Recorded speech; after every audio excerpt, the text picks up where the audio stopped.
Hi everyone, and welcome to Deep Geek Live. This is a live stream all about Rhaegar Targaryen, who is one of the most important and enigmatic characters in all of A Song of Ice and Fire. Now, we will get onto him in just one moment. What I wanted to do first, though, was just quickly let you know a couple of bits of news that are out there in the sort of the wider world of A Song of Ice and Fire and Lord of the Rings. I'll probably do this a little bit more as we go forward over the next few weeks or so, just to let you know some things that are going on if you are interested in them. And there have been just today, there have been two announcements which I'm very excited about. The first is Lord of the Rings related. Lord of the Rings on Prime, if you're trying to keep up to speed with that. They are filming at the moment over in New Zealand. All seems to be progressing quite well. New Zealand has managed to hold off the COVID pandemic pretty effectively, actually, so they've managed to get quite a lot of filming going on there. But the news today is that they've just announced the second tranche of actors who are involved in this project, and it's quite an exciting list. Again, in the most part, they've stuck to what they did first time, which is to go for younger actors that perhaps aren't as famous. They've not gone for any huge blockbusting names to immediately grab the attention, but actors who've been involved in good quality dramas across the piece, and some completely fresh out of drama school. A couple of names did catch my eye. If you're British, this name will certainly ring bells. Lenny Henry is involved in this, who was a comedian and is now a very good character actor. So that's not a name that I ever thought would be associated with this project, but it's good, I think. Peter Mullen, pardon me, Peter Mullen as well, who was, if you watch Westworld in season 2, if you remember James Delos, he played him and was excellent in that role. So he's also involved in this. And there are another few actors whose names I also recognize, but in the main, they've gone for sort of younger, more exciting, newer actors. So if you're interested in that, I've got a link up on my Twitter if you're wanting that. That's just go to Twitter and have a look for Deep Geek. You will find that there. The other bit of news is Game of Thrones news, or rather House of the Dragon, the spin-off, the prequel that we've been told about. This, the Game of Thrones official Twitter account has now tweeted out 2 pictures. These appear to be concept art of 2 dragons. Now, my best guess, looking at them, they are Sunfire and Caraxes. Sunfire is a younger dragon. This was Aegon II, King Aegon II's dragon, and looked beautiful, bright, golden, shining scales. Caraxes, the bloodworm, red, dark, dangerous. That was Daemon Targaryen's dragon. Now, it's just at the stage of concept art, but this is really exciting. I think it just reminded me that one of the big things, that the difference between the Dance of the Dragons and what we saw in A Song of Ice and Fire, Game of Thrones, is that we've got dragons facing each other, but dragons of different ages and shapes and sizes and levels of experience. And so actually a lot of the kind of the tactical discussions that they undergo are more about, hang on, we've got more dragons, but their dragons are bigger and older and tougher.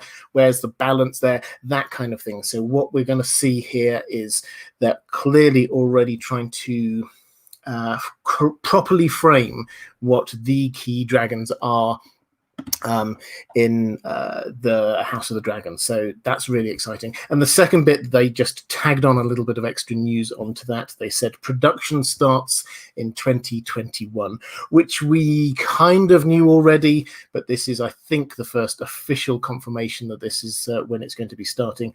And what that means, 2021, very vague, obviously. I don't think that anyone could be 100% certain on things at the moment, but that does mean it will be starting within the next 12 months or so. In the normal course of events, I think that it's a year or so from that point to when we might see it on the screens. So 2022 is what that is looking like. So 2 bits of really exciting news for you. As I say, if you're wanting to have a look yourself, go and have a look on my Twitter. Just go and see if you can search for In Deep Geek and you will find me. Okay, let's get back to the subject for today, though, which is Rhaegar. Now, Rhaegar, obviously, he's a character we never meet. We never get a point of view from him. He's a character who's been dead for a long time by the time of the action, and yet he's central. An understanding of who he is and what he was trying to do is central to our understanding of A Song of Ice and Fire. As always, I'm going to be framing this around questions I've got from my patrons. They are covering a wide range of issues all around Rhaegar's life, and I'm going to try and pick up as many questions as I can from the chat as we go. Quick thank yous, first of all, to Eric Fogg, who did a super sticker before we went live. Eric, thank you so much. I also got your questions over on Patreon. We will get to them partway through the live stream. And Ryan Larkin, also thank you for your super sticker before we went live. I really appreciate that. That's very kind. Josiah M, thank you, saying no question. Maybe there's a good one in the comments. Appreciate you so much. Merry Christmas from Portland, Oregon. Well, Merry Christmas back to you as well, Josiah. I will pick them something from the chat just now. So just having a look. So Connor Joyce saying Lenny Henry and Lord of the Rings, take my money, Amazon. Yeah, absolutely. And just see if I can't see any immediate questions. Well, I'll pick up on this one from Zusak McVane.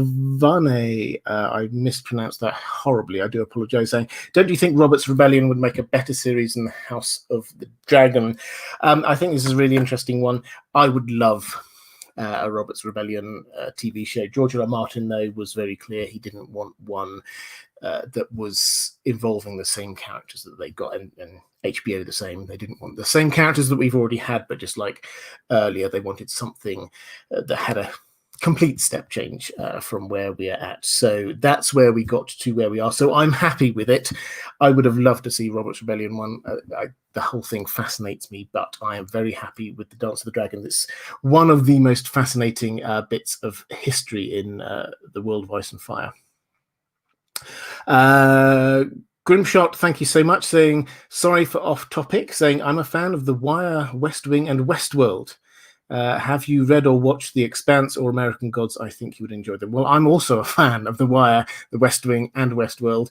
The Expanse, I've watched, so I struggled with this. So many people who I respect, who I always take recommendations from, tell me I should watch and read The Expanse.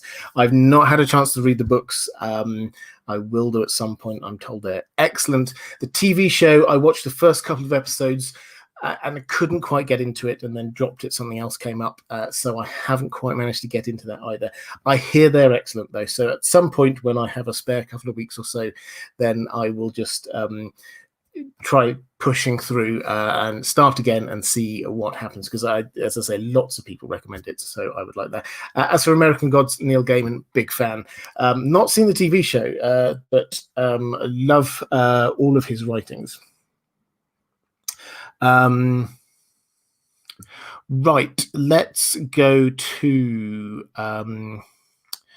question from Sean W, saying, hey, Robert, so I put this comment on the Valyrian Swords video, which I think was the time before last, but only during the live stream, so I guess it was missed. Apologies, sometimes I do miss stuff, but thank you for picking up on it. My theory on Widow's Wail and Oathkeeper.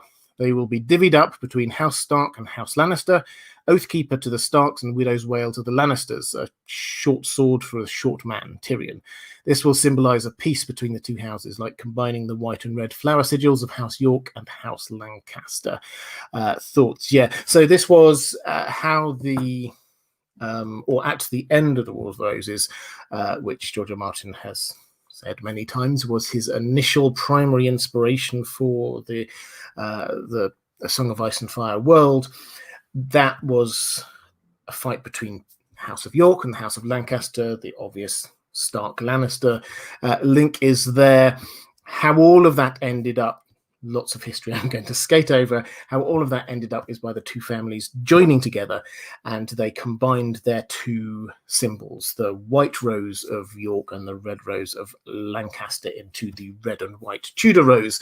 Now, that has led to speculation that perhaps at the end of it, houses Stark and Lannister may join. The obvious candidates there would be Tyrion and Sansa.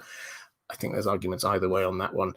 But as for whether the swords could be joined, I think personally no, because I don't think the symbolism quite works there, because that is taking the Stark sword and then giving half of it to the Lannisters, and I don't think that quite works.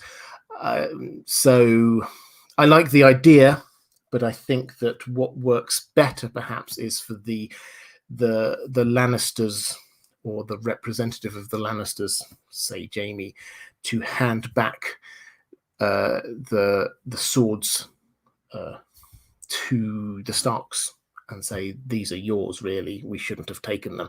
That for me would have been a greater symbol. But yeah, I like the idea. I like the idea of merging in some way. I think George R.R. Martin, though, it's easy for us to get too hung up on his initial ideas. He gained inspiration from things, but he has moved the story on and past them. So yes, I think we can look for hints, but I don't think we need to necessarily specifically say that is how it must end, because that is how the history ended. Herbster Magus saying, did Rhaegar's ancestors have children with Starks? Short answer is no. There was, and we'll come on to this a bit later, there was a story in Fire and Blood of Jacaerys Targaryen, and who was, depending on which side you were on in the Dance of the Dragons, he was the heir to the throne, and he went up to Winterfell, and Mushroom, who is a salacious, not always to be trusted reporter, but does have the best stories, says that he met and fell in love with this woman called Sarah Snow, who was the bastard sister, I think it was, of the, or bastard aunt, perhaps even, of the Lord of Winterfell, and Cregan Stark's aunt, I think, is technically what it was. So, and they married, and she had children. That, however, is disputed by lots of other people, and it's one of these things that George R. R. Martin includes as a, well, maybe. We'll come back to that in just a moment, but even if that were the case, then Jacaerys was the end of his bit of the line, so none of Rhaegar's ancestors had children with the Starks. Question from AK Channel TV. Thank you, saying, I think Rhaegar's decision with Lyanna was selfish. I think lots of people thought that. I think that he would have seen it as fulfillment, or attempted fulfillment, of prophecy in order to save the world. So I think that he will have seen it in a slightly different way, not being a selfish thing. Eric Harker, thank you very much for the super sticker. And Herbster Mega saying, thanks for the answer. Interesting, just looking for patterns. Yeah, absolutely. It's always good to be looking for patterns in these things. Ariel Winchester saying, hey, Robert, in your opinion, what was Rhaegar's biggest flaw when it came to his plans? Was it not trusting the right people, not telling enough people, disappearing with Lyanna without an explanation to who really needed it? Rhaegar seemed to be a smart guy, but made some really dumb decisions in his planning to overthrow his father and do his best for Westeros. Just curious on your thoughts about where he went wrong. I think he went wrong in all of those things. I think he kept a very tight group around him. He doesn't seem to be the kind of person who had lots of friends, a huge circle of people. We're told who his closest confidants are, and they're listed. So we've got Arthur Dane, we've got obviously Elia, we've got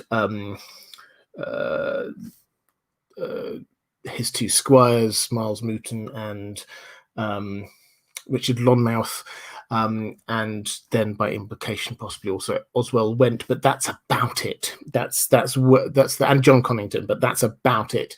And outside, and even within that group, there appeared to be an even tighter group. He seemed to share a lot more with, say, Arthur Dane than he did with people like John Connington. So he seemed to keep things very close in. And so this does mean that not a lot of people knew what was going on. Therefore, there was a huge amount of mystery about what he was doing, and therefore people could speculate a huge amount about what was going on. And I think that was, with hindsight, an error on his part, but it was part of who he was and his personality. I think certainly strategically allowing the northern parts of the Seven Kingdoms to plot amongst themselves against the Targaryens rather than get her on their side. Now, he was probably, this was probably what the tourney at Harrenhal was supposed to be about to start with, was to try and get them on his side, but that was quite late in the day. The northern houses had formed, the northern parts of the Seven Kingdoms, and when I say the northern parts, I mean the north plus then the Riverlands, the Vale, and also by the link to Robert Baratheon, then all the way around across to the Stormlands. But those northernish parts seem to then have sort of linked themselves together, and that he should have engaged with them a lot earlier if he really was playing politics for the kingdom. But the biggest problem he had, I would personally argue, was his 100% absolute conviction in his own rightness about everything, about certainty about fulfillment of prophecy, about what's going to happen when, and all the rest of it, even down to the point about when he goes to the Battle of the Trident. He talks to Jaime about, when I return, he doesn't even for a moment think about the fact that he might not return or it might not be a victory. He's going, well, I'll go there, I'll win that, I'll come back, and then I'll do these other things. It's absolute 100% certainty.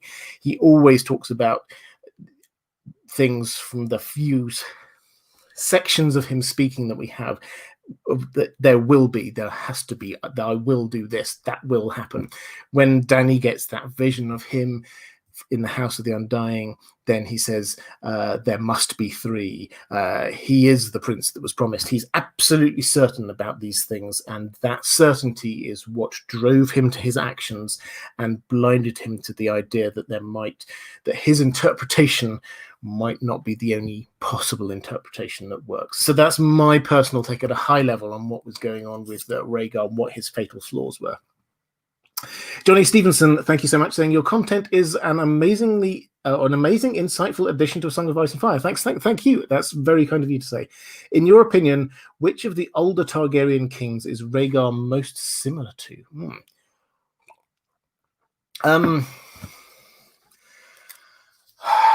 I mean, I think this is quite a tough one. I mean,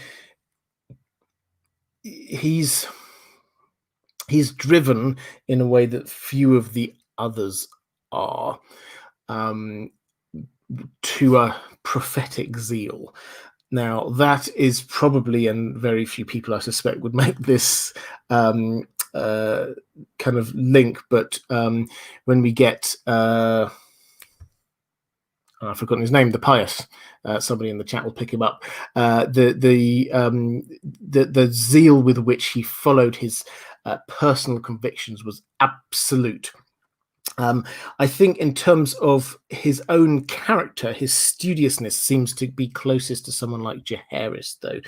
Jaehaerys he studied a huge amount, he read a huge amount, and that was very much like how Rhaegar operated. But in terms of keeping his own counsel, then that perhaps Aegon the Conqueror. So there's a lot of different kings who he has a bit of, but I don't think there's any that he's a perfect match across to.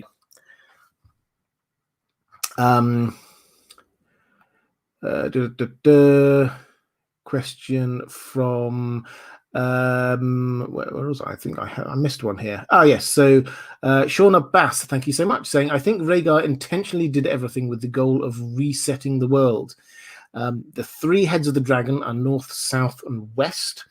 A world war to bring the dawn of a new age. Oh, that's an interesting perspective. So, Rhaegar intentionally did anything to the three heads of the dragon are north, south, and west. Now, I think I wouldn't buy into this personally. I think that I would ask where East is. I mean, perhaps there's some more logic here that you couldn't fit into that message. I entirely understand that. But the three heads of the dragon is not a phrase which comes up all that much. Again, if we come back to that vision that Dany has of him when she's in the House of the Undying, and he talks about the dragon must have three heads, he seems to be talking about children. There must be one more. The dragon must have three heads.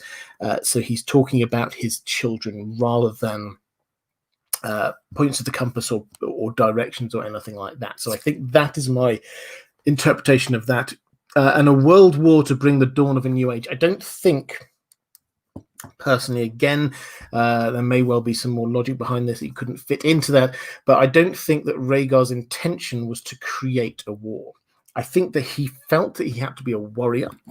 We read that that's it. He got up one day and says, it appears that I must be a warrior. So he then learned how to be a fighter. But he does not seem to be particularly pursuing it. Now, it would be an interesting angle to go down to the extent to which he would realize that his actions would have prompted a civil war. It appears actually that he's not that savvy and he didn't quite realize that. He wasn't really thinking about what was going on in the wider world. He was just trying to follow prophecy. But no, I don't think that there's much evidence that he was trying to prompt a war. I think once the war was there, he tried to end it. He wanted to win the battle to end it and then change things. That, for me, is my take on what he's wanting to do. Kraken Tacos, thank you so much for that. One of my fantastic mods. My other two fantastic mods are here, though, Andrew K and Chrissy Wellstones. Thank you, all of you. You do amazing work. Thank you. And a question from Teutsprachen Leben Länger saying, hey, Robert, listening while building a house for the cats. I always say I'd love to know what people are doing when they're watching this or listening to this. You're the first person who said that you're building a house for your cats while this is on. If Aerys hadn't attended Harrenhal, would Rhaegar have been focused enough to not do the Lyanna stunt? Wow. This is for those who are unaware, what happened at Harrenhal was that this was set up. The implication is that Rhaegar, through Oswell Went, who was part of his team, one of the Kingsguard, Oswell Went persuaded his family, who were the lords of Harrenhal, to have the tourney at Harrenhal with this massive prize, to gather all of the great and the good of the Seven Kingdoms in one place. And the idea appears to have been that he would then impress them. He would then put himself forward as the potential candidate for being a king, that and instead of his father. So that seems to be what it was. Maybe he was wanting to be prompting some discussions around there that could be an unofficial Great Council in secret or something along those lines. Whatever the plan was, it did not come to fruition because of the fact that Varys caught wind of all of this, and then Aerys went and attended himself. And the moment that the actual king's there, then none of that could happen. So that did indeed put Rhaegar slightly in a position that he had not expected to be in. Now, would he not have had time to do the stunt? By the stunt, I assume you mean the crowning Lyanna. I don't think that. Well, I would say that the iteration of events is slightly different, because I think the causality of that was that Aerys arrived, then Lyanna was the Knight of the Laughing Tree. this was prompted by Howland Reed. There's a whole other set of events leading up to that one, but Lyanna was the Knight of the Laughing Tree, avenging the people who had wronged Howland. Then Aerys sent Rhaegar to track down the Knight of the Laughing Tree. And Rhaegar found the Knight of the Laughing Tree, which was Lyanna. And that was the point that prompted what you call the stunt. I don't think personally it was a stunt. I think it was a recognition of who had really won, because the Knight of the Laughing Tree was undefeated. And he wanted to recognize Lyanna. Yes, it was probably there was an element there of a connection with her as well in some way. We don't know the details of that, but also I believe it was a recognition of the fact that she had been undefeated in that tourney. So I think that was what was going on. So I think the iteration of events is slightly different. I think actually this caused Aerys's arrival caused that to happen, just as much as, say, Howland did at the other end of the things. Baelor the Blessed, thank you very much. I suddenly spotted that in the chat. So Baelor the Blessed, I was talking about a long time ago, which kings represented or were like Rhaegar, and the I think Baelor's zeal is equal to Rhaegar's. So, question from Kevin Warner. Thank you very much. Saying there was a pic of 2 dragons on the Game of Thrones Twitter on House of the Dragon production announcement. 16 around in the Dance of Dragons in the books. How many will show up in the show? Which Dance Dragon would Rhaegar have written, in your opinion? Right. So they will, I suspect. So the dragons, there are 16. The numbers sort of do go up and down a bit during the dance, because some grow, some are hatched, some are off screen pretty much for all of it, some are in the center of the action for pretty much all of it. I think that they will pick the main dragons and have them as being the ones that they do most of the sort of focus on the concept on. So I think the Sunfire and Caraxes that we've seen are certainly going to be 2 of those. Rhaegar as well. In fact, I think that's probably who Rhaegar would have ridden, probably the biggest and most powerful one that is around. Now, the in terms of which ones will we see, I think we will probably see all of them, but they will only focus in on the main ones. So some of them will be sort of in the background. There'll be some, for example, like the cannibal, that they will probably, just to save money, just keep off the screen, because we barely see the cannibal at all.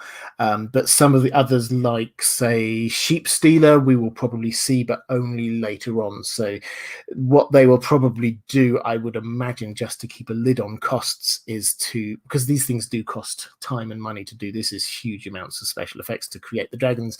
I think what they will probably do is just have a certain amount that they have per each season.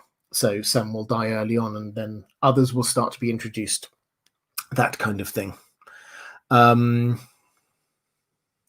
Question again from Totsprechen Lebenlenga, saying, "Sidley ones for fun. If Rhaegar lived in the Second Age, this is a Lord of the Rings crossover, would he have fallen for Sauron's machinations? If in the Third Age, would he get along with Aragorn?" I think so. The Second Age, for those who don't know, the Second Age is the bit that the Lord of the Rings show that Amazon are developing is set in the Second Age. So this is thousands of years before the story of the Lord of the Rings that we have. Sauron is still around, though, in his earlier days, and the rings are around, and also a few of the other supporting casts may make an appearance, people like Galadriel and Elrond and people like that. But it's mostly about Numenor, which is this great human civilization that rose and fell a bit like Atlantis, and Sauron was absolutely instrumental in the final fall of it. So in terms of would he have fallen for Sauron's machinations, I don't think so. I think he would probably have been among the faithful. Those are the ones who stuck to the true, and from that we get the line of Isildur and the line of Aragorn. Would he have got along with Aragorn? Possibly. They're both very driven, both very clear in their mind about what is the truth, and if they disagreed on something, then they probably would not get on, but I think they would respect each other. Isaac, thank you, saying, hi Robert, so Rhaegar, he made grave errors. Does his story foreshadow Dany's going forwards, given how much she seems to revere the ghost of him? A bit, perhaps. I think hers will have, I mean, there's some foreshadowing from Aegon for her, certainly with Balerion and Drogon. Will she mirror Rhaegar? I mean, not hugely, I don't think. I think if anything, the single-minded thing, this is quite a Targaryen thing, but the single-minded thing she will definitely have. She will be absolutely focused on the idea that she has to be sit on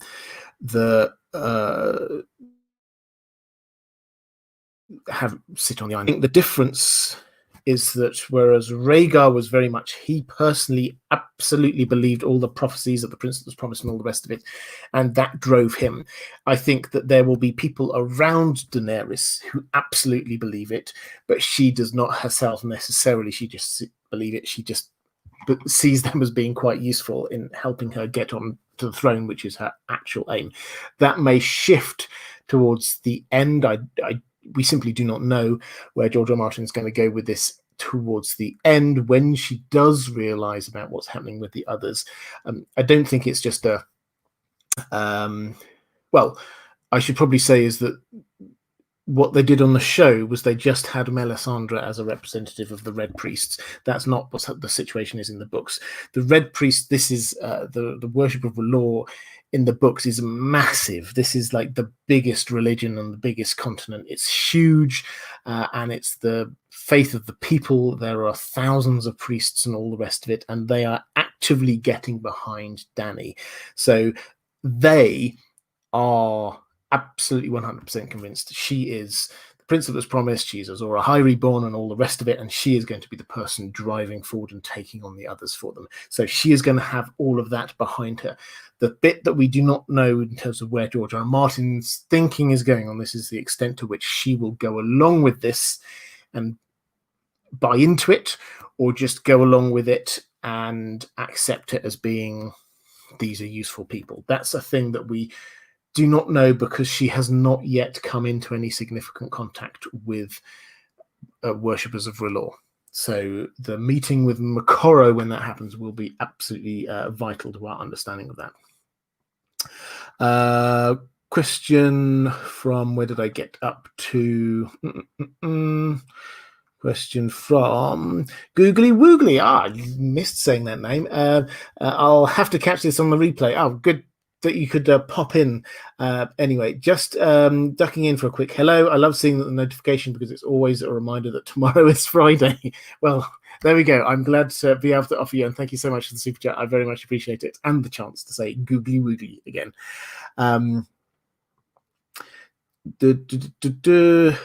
Arkman, I've been watching all your great videos recently, and do you think Jaime will kill Cersei with Widow's Wail?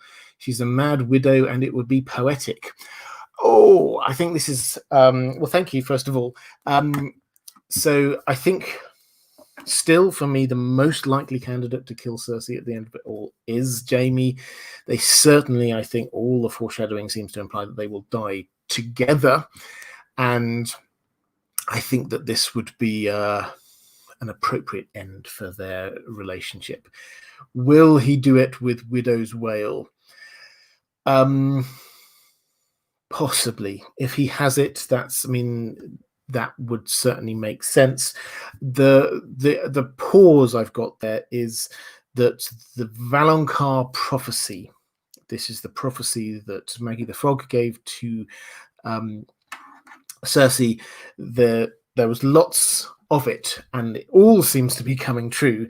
And then the last bit is about the Valonqar, which is the little brother will kill you, will close his hand around your cold, or hands around your cold, pale white neck, and that seems to imply strangulation rather than killing with a sword. So, given that Maggie the Frog seems to be right about everything so far, I think that that is the most likely way that she's going to be killed.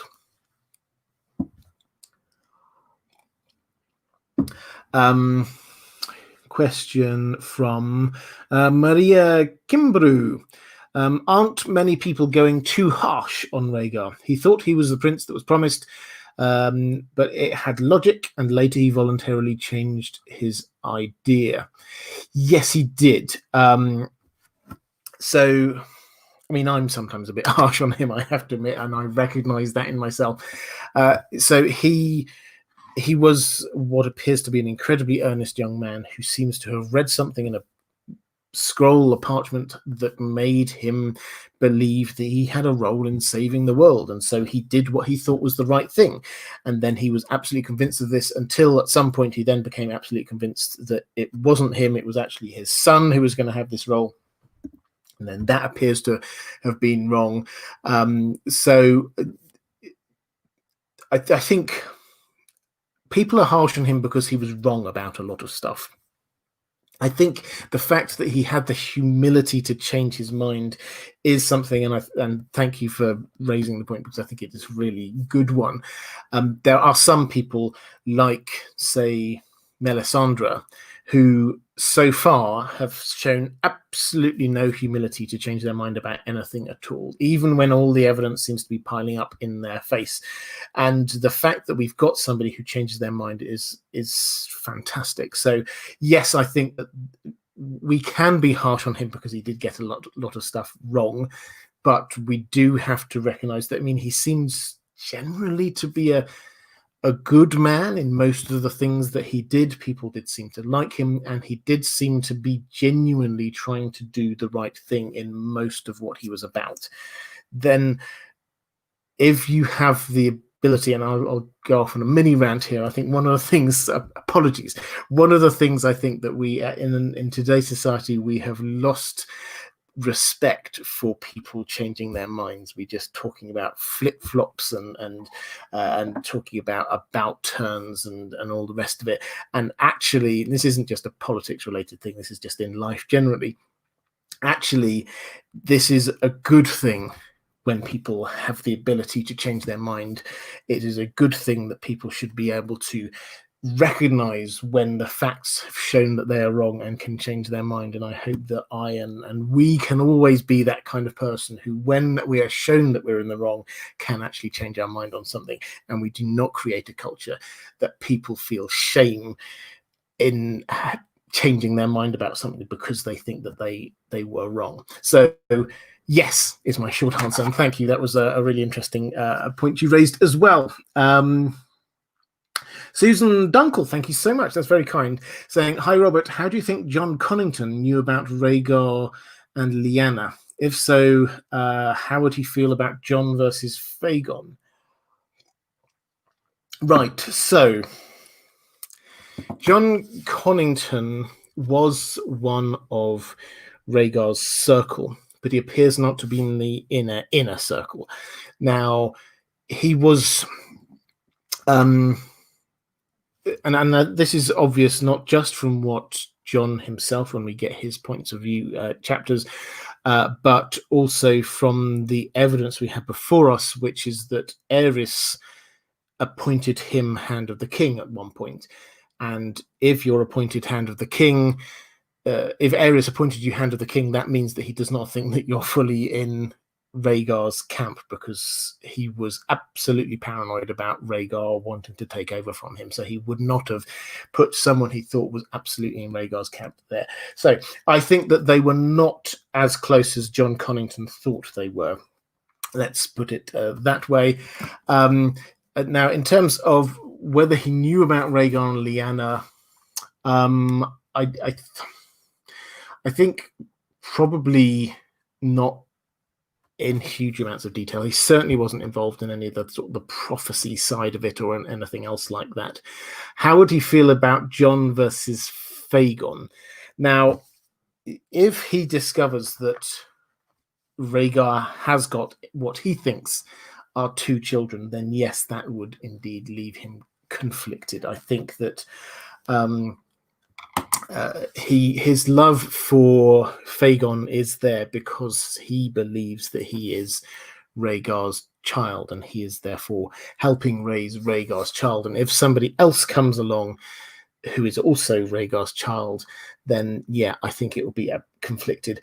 I do not know whether Jon Connington is going to last long enough to have that discovery and have that kind of conflict, to be honest, because Jon Connington is going to be bound up in what happens with Fagon, and Fagon, although I think he's going to survive to the end of the Winds of Winter, he's not going to survive to the end of A Dream of Spring. So he will, at some point in the first half, I imagine he will probably be killed by Daenerys and Jon along with him. So we may not actually get that moment. It would be fantastic if we did. Dawn Ai saying, "Hi Robert, was it Barristan Selmy that Rhaegar beat to win the tourney at Harrenhal? Is it stated?" Thank you. It was well, I think he did beat him along the way, but it was Arthur Dayne that he beat in the final. Now, this comes with one of Barristan's many cryptic comments. He's the master of saying something nearly useful, but then not actually saying anymore. George R. R. Martin, I'm sure he's trolling us with Barristan a lot of the time when he starts off saying something and then Daenerys goes, "Oh, I'm a bit too tired, tell me about it later," or somebody comes in and interrupts or something like that. He's almost all the time he's nearly about to say or think something important, and then we don't get to hear about it. But one of the sort of the nearly important things was when he thinks about how Rhaegar had trusted Arthur Dayne rather than him, and that was shown at the tourney at Harrenhal. Now, we don't know what it was at the tourney at Harrenhal, but presumably this was knowing his plans of what he was planning to do there, but also there's a hint that we don't know this. It's possible that maybe Arthur Dayne allowed Rhaegar to win because the tourney, because the whole point, they were both very good, to be fair, so there's no reason to think that Rhaegar couldn't have beaten him. But if the idea for that tourney was for Rhaegar to show everyone what a wonderful king he would be, surely he has to win that tourney. So surely he would have made sure that he won that tourney. It's a little bit conspiracy theory. We don't have any definitive evidence on it, but that's possible for how it went. Question from Marissa Ball. Thank you so much. Saying, just rewatched your Why Did They Fight video. This was the Why Did They Fight at the Tower of Joy, I assume, and it got me thinking, what would have happened if the Kingsguard members beat Ned and his companions at the Tower of Joy, or if Lyanna didn't die? Okay, so these what-if questions, but I think I've got another couple of what-if questions coming up.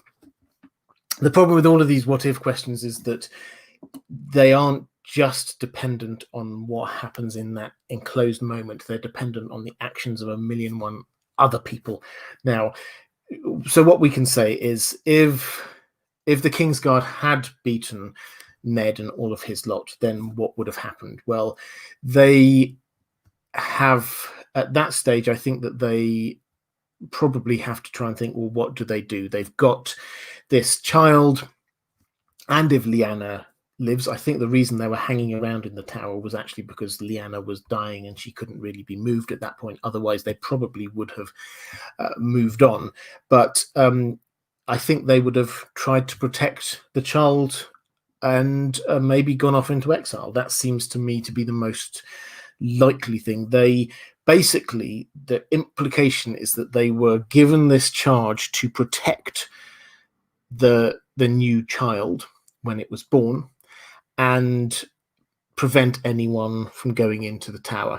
Now, I think that once news had come that the Targaryen rule had all been ended, and once they realized that people were going to be coming searching for them, it's not the best place for them to hide. It's not we think of it as being sort of somewhere in the middle of the mountains. It's just off the Prince's Pass, the main route into Dawn. This was not a hugely secure place, so I think they probably would have taken the child off somewhere and tried to protect it elsewhere.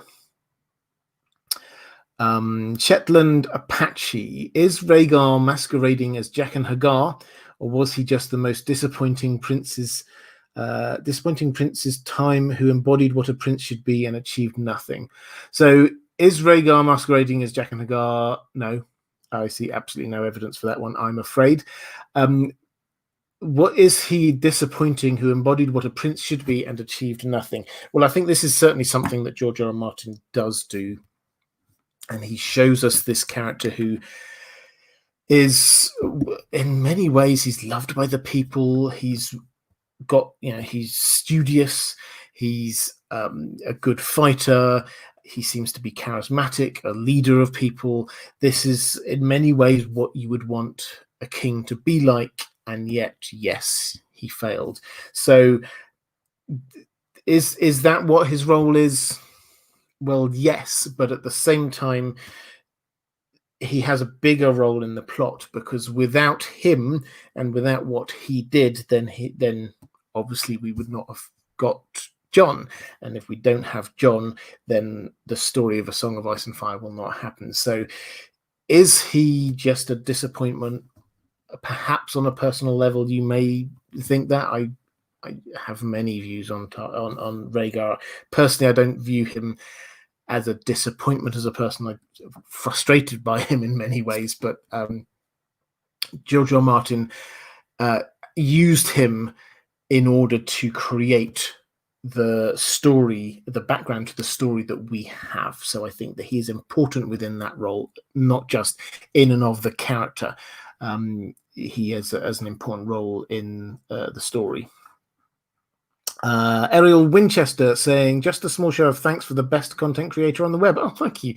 That's very kind. Keep up the amazing work. Thank you so much. I think I've got a in fact, I was going to say, I think I've got a question for you. I just answered your one, actually, didn't I? So thank you so much. Question from Isaac saying, Rhaegar and Jon Snow seem like polar opposites. Thoughts? Well, in many ways, they might be, but I think also you have to say that Jon is a very pensive, very driven character. He's very much weighed down by his own thoughts. He's not got a huge group of people around him. He's got a very small group of close friends, and he is clearly a leader. He is clearly a good fighter. We've no idea, I think, what his sort of harp playing skills are like, but he does take a lot from Rhaegar. There are definite echoes between those two characters, I think. The word I think I often use for Jon is earnest. He takes everything very seriously, and yes, sometimes he might sort of laugh and joke and all the rest of it, but he takes things to heart, and he's always striving to do what he thinks is the right thing in some way, even perhaps at the cost of his own heart and dreams and all the rest of it. And that, I think, matches on with Rhaegar in quite a strong way. So I don't I don't think so. Yes, I think at first glance they might appear to be opposites because Jon was brought up in the north. He's got a huge amount of Ned, who is effectively, his adoptive father. He's got a lot of Ned in him, who is a very different character to Rhaegar. But there is a clear link between the two characters, I think. Question from... let's try and find... I'm trying to see where I got up to. Question from Tootsbrechen Leben Lenga. Thank you so much. I'm hopefully getting better at saying that. Do you agree with Ned that Rhaegar wouldn't have frequented brothels? What is it in his character that tells us this? Or what does that say about him? I think this is, well, I think we have to accept that as an observation, that appears to be the case, that that's not the kind of person he was. The importance of that line, as far as I'm concerned, is that is yet another hint that Ned did not think that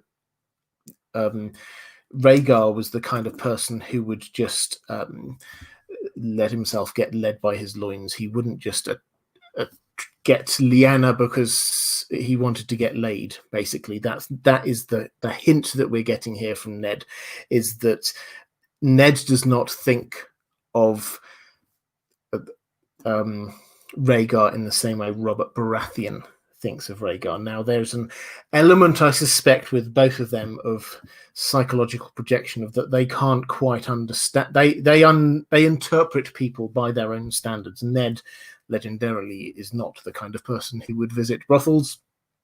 Robert Baratheon is, and so he understands people as being a bit like that. Ned perhaps interprets it the other way. But the key point about that is Ned, although he never says this to Robert Baratheon's face, he doesn't think that Rhaegar's that kind of person. He thinks that Robert completely misunderstood what Rhaegar was like as a person. And given that Robert's understanding of Rhaegar as a person was the thing that created the Civil War, then that is quite an important disagreement.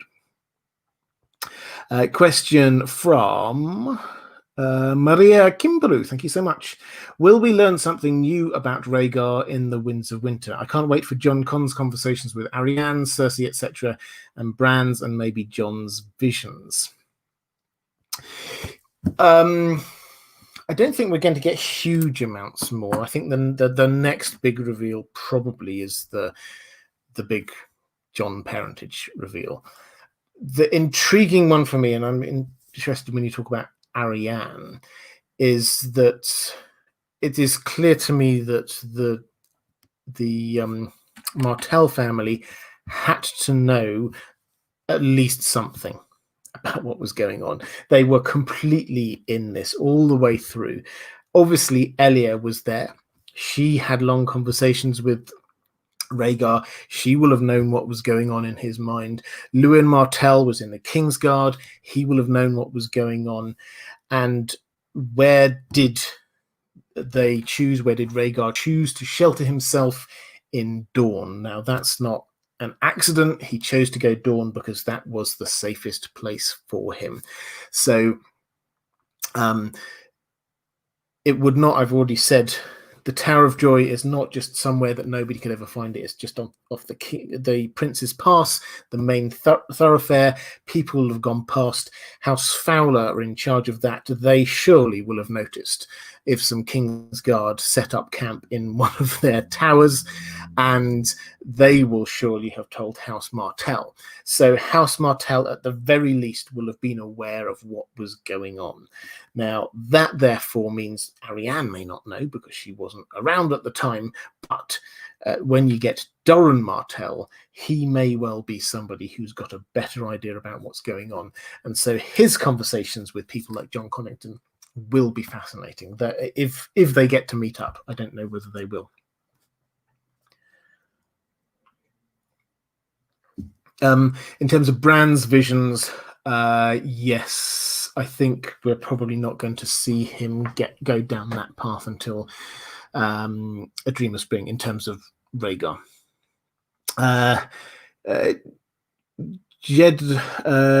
Jedi Spartan 42, thank you, saying, do you think Arthur Dane threw it for Rhaegar and the Tourney in Duncan Egg set up for support? Like threw it for Rhaegar like the tournament in Duncan Egg. Yeah, so this is a reference to the Mystery Knight, which is a Duncan Egg story. Now, in that we get the Blackfire Pretender comes across. There's a tourney, and people basically are making sure that he wins. That's the idea there. Again, to try and show that he's a great king, person you can come rally behind. That there are clear echoes there. I think this is one of the things when I was saying there are hints that maybe that was what was going on. Certainly it would be in Rhaegar's best interests for that to happen, and it is noticeable that his closest ally is the person who has to throw it if it is thrown. So I think it's possible. I think the biggest thing against it is the honor of the people who would have to be involved and whether they would actually wish to do that. I suspect Rhaegar at least would see that there's a greater purpose to all of this, so I think he would be willing to do it. So possibly, quite possibly, I'd say. I can't say definitely yes, but quite possibly. Sydney Rose, listening while taking a break from my PhD applications. Wow, that's another one person building a cat house, somebody else doing PhD applications. But I hope you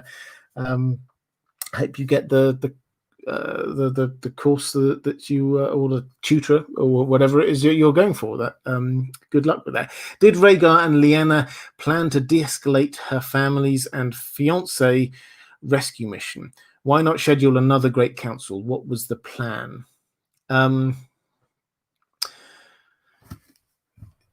So the plan was that initially, I think Rhaegar just thought, okay, well, I'll just go off with Lyanna for a bit and that will be fine. I think he didn't realize all of the implications. By the time they got to the Tower of Joy, war was already underway. Any plans that they had at that point absolutely scuppered. Then plan B went in and it was like, okay, well, I'll stop this war. I'll end it. This is Rhaegar. So he heads away from the Tower of Joy when he's recalled, and then he goes off. And from what he says to Jaime remembers this just as they're about to head off. He says, after I win this battle, there will be changes or big changes here. Now, the implication is that he is then, yes, he would end the rebellion, and then he would get himself or get Aerys out, given a sort of set to one side as an ex-king, as it were, forced abdication or whatever, and get himself put on the throne. I think that was what the plan was. At that point, then he can deal with Ned. I think that he would recognize, and Lyanna certainly would know, that this was Robert Baratheon's doing. The war was all about Robert pushing it from the very beginning. Ned obviously had to want the moment that both his father and brother had been killed. Obviously, he had to get involved, but the fury was all Robert Baratheon's, and so he was the person who had to be actually stopped. Ned would have been. You could have talked to him. Jake G saying, hi Robert, it's a rare treat to catch this live. Well, welcome to you, and welcome to anyone who's watching live for the first time. It's a very different experience watching live, so I hope you are enjoying it. And I'm trying to get through as many of these questions in the chat as I can. Lots of fantastic questions today. Where have I got up to? Dawn IE, thank you very much, saying, if Arthur Dane let Rhaegar win the Tourney of Harrenhal, do you think it's possible Rhaegar crowned his Queen of Love and Beauty for Arthur? Thanks. So, no, I think so. If the implication there is that that's who Arthur would have crowned the Queen of Love and Beauty, I don't think it was that. I like the logic that perhaps if Arthur Dane had thrown it, then perhaps Rhaegar would have said, "Well, who do you want me to give it to?" And Arthur goes, "Well, her." But I think the argument about throwing it is that this was, I think, and I would have to double check this, I think they'd met twice before in Tourneys and they'd won one apiece. So it was sort of touch and go one way or the other. And so it was very believable that Rhaegar could have won. But no, I think that the point of the giving the garland, the blue winter roses, to Lyanna was that this was from Rhaegar, and I think this shows his lack of political nous or his lack of understanding. I think Arthur Dane, in fact, most other people there would have realised quite how that would have looked to the wider audience. I think that smacks of something which was not discussed with anyone else beforehand. This was just something off the cuff that he decided himself. So that was not something that was part of the plan, so to speak. It was just a thing that happened. As I say, I think it was a recognition from Rhaegar to Lyanna of of love and respect and all the rest of it, but also for the fact that she was unbeaten as the Knight of the Laughing Tree, unbeaten within that tourney. Sanrixian, thank you so much for the super sticker. Sanrixian, for those who don't know, is an excellent artist in this community, so I would highly recommend. And saying lurking and listening at work, and saying super great stream. Hope you're all well. Well, thank you very much. I am, and if your work is, Sanrixian is an excellent artist and works on Archer, the TV show, which I'm amazed by. So hopefully one of the moderators can put a link to some of her work in the chat. Thank you so much. That's very kind. I highly recommend you go and check out her stuff. Question. I think I've got another question here before I go back to my patrons.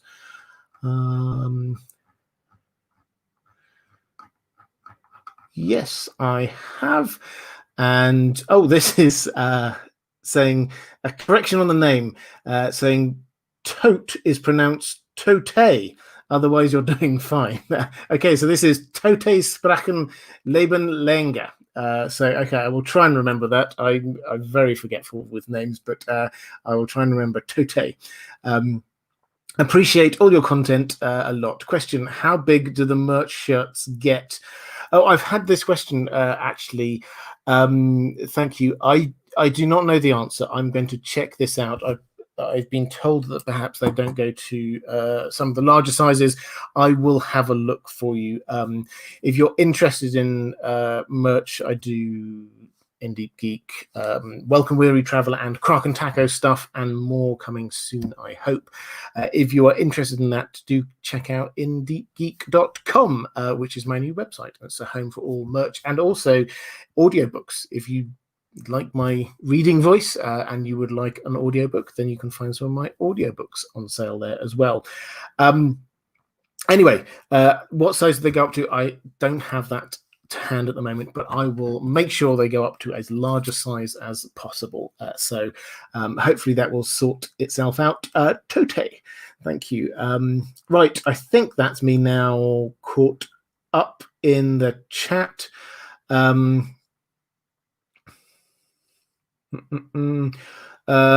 Pony saying, do you think Rhaegar knew about the deal between his family and the Starks, the Pact of Ice and Fire? So this is a reference back to what I was saying about Jacaerys Targaryen, who whether or not he did actually marry Sarah Snow up at Winterfell, we do not know. But the deal that he came back with was that his children, if he ever had any, would marry or his daughter, if he had one, would marry the eldest son of Cregan Stark, who I think was called Rickon. So that this was called the Pact of Ice and Fire, and would have joined the Starks and the Targaryens. That, unfortunately, Jace died. No children. Nothing happened. So this was not a pact between House Targaryen and House Stark that we will definitely at some point have the two houses marrying. So it doesn't sort of carry on down to the current day, but it clearly sets the principle and sets the foreshadowing that I must come up with a better word than foreshadowing. We say it far too much in this community, but sets the foreshadowing for the idea that perhaps there might be a marriage or a union between Targaryens and Starks. So that's what that was about. It's not that there is a legal requirement that the Targaryens have been derogating their duty on all these years. It's the fact that the principle was set, and therefore we should be looking for it to happen in the current story.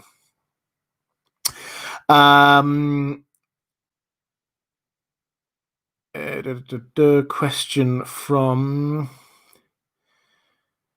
Fred Versteeg saying, I know that it might have been Bloodraven trying to find the best offspring to fight the coming winter, but might he just have been lucky when Rhaegar fell in love with Lyanna? And is this one of those tricks George R. R. Martin plays on us all of the time? Fate and prophecy against luck and free will. This is really interesting. So I think that and actually, I'm going to answer this one along with another one from my patrons, from Megasandra, saying, Hi, Robert, what are your thoughts on the Tourney of Harrenhal and the year of the false spring? Do you believe Rhaegar and the Ghost of High Heart were working together at Summerhall to give Rhaegar an opportunity to collude against his father, Aerys? Did the Ghost foresee him meeting Lyanna and begin fulfilling the prince who was promised prophecy, or was Rhaegar unaware of it all and everything was serendipitous? Thanks for all you do. Okay, so I'll try and answer both of these together. Now, as I so often say, if in doubt, blame Bloodraven. Bloodraven is, in my mind, undoubtedly behind a whole lot of this. The Ghost of High Heart was known as the Woods Witch at this time. The Woods Witch was the person who gave the prophecy of the prince that was promised, that said that this would come from this line that that turned into the line from Aerys and Rhaella that was then Rhaegar. Now, the Woods Witch seems to have hung around at Summerhall for a long time. Summerhall, there was the tragedy at Summerhall. This was where Rhaegar was born. We know that he went back there lots of times. We know that whenever he went there, he went on his own. We know that when he returned, he always came back with new songs. Now, I honestly can't remember who did it, but big hat tip to them. I've made a video on the basis of it, or at least trying to name check it in part of it. The Woods Witch is, if it's the Ghost of High Heart, is there a person who has this great vision, tapped into the Weirwood network, clearly understands about the prince that was promised prophecy and all the rest of it because it came through her.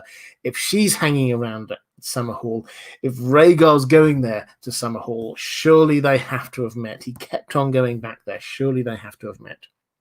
If they met, and he's then thinking about all of these prophecies that he's been reading about, she's then perhaps telling him all of these prophecies. He returns with songs. He returns and puts these prophecies into song. That seems to be what that is all about. She seems to have been, at the very least, building up his prophetic zeal. Cut to another place. The year of the false spring. The year of the false spring is very easily overlooked. This was a year that is set aside, that everyone remembers it, that they got it wrong. Everyone thought they'd moved to spring. The Maesters thought they'd moved to spring. And yes, obviously the seasons are always a little bit out of joint, but this was extra specially out of balance. What happened there was that it was winter, and then it suddenly got fine and nice for a short period of time, just long enough for the tourney to happen. Immediately after the tourney happened, just as people were returning home, suddenly winter descended again. Bad winter, and to the extent that there were icicles from the ramparts of King's Landing, then parts of the rivers were freezing over. This was bad, and it was like, what happened there? It seems very magical. Now, what connection does this have? Because this magically created, apparently, break where everybody thought it was spring meant that suddenly everybody could gather and the tourney at Harrenhal could happen. This is the only possible way that Rhaegar and Lyanna could meet. The Starks weren't going to be coming down south anytime soon while it was winter, not at all. Only when it was spring would the Starks come down south. And the lords from across the land would not gather until it was spring. So this seems to have been set up for the events that were there. So that seems very suspicious. Then Howland's role in creation and in making Lyanna become the Knight of the Laughing Tree seems very suspicious, that he gets beaten up by these three squires, and then she comes and rescues him. It just happens to be that she's wandering past at this time, and then she's all like, oh, he has to be avenged, and he's like, oh no, I can't do it. And so it seems that she then takes this on. That all just seems incredibly coincidental. Now, I think what has happened is that the Rhaegar is coming up here full of this prophetic zeal, having just learned that his wife cannot have another child. That happens just after but when he picks up Lyanna, then he learns that she can't have this third child that he believes fundamentally he has to have. So he meets Lyanna just before this bit of information. Then we get to the fact that this never would have happened but for the full spring. We get Howland, who's pushing these people together. This all seems very manufactured. Can that make them fall in love? I don't know. That's the bit we do not know. But certainly the fact that they got together seems to have been manufactured, and Bloodraven seems to be the person linking. So Bloodraven seems to have been influencing the Wood Witch. Bloodraven clearly linked up with the Weirwood network, and whereas Howland's just come from, he's just come from the Isle of Faces, the apparent hub of the Weirwood network. So that all seems to have been pulling together for them. Might it be, as Fred, you're talking about, could it just been lucky that they fell in love? Possibly. Possibly it is, but the fact that Rhaegar found someone who undoubtedly he liked, that I don't think was just coincidence. I think that was manufactured. So I hope, Megasandra and Fred, that answers both of your questions in there.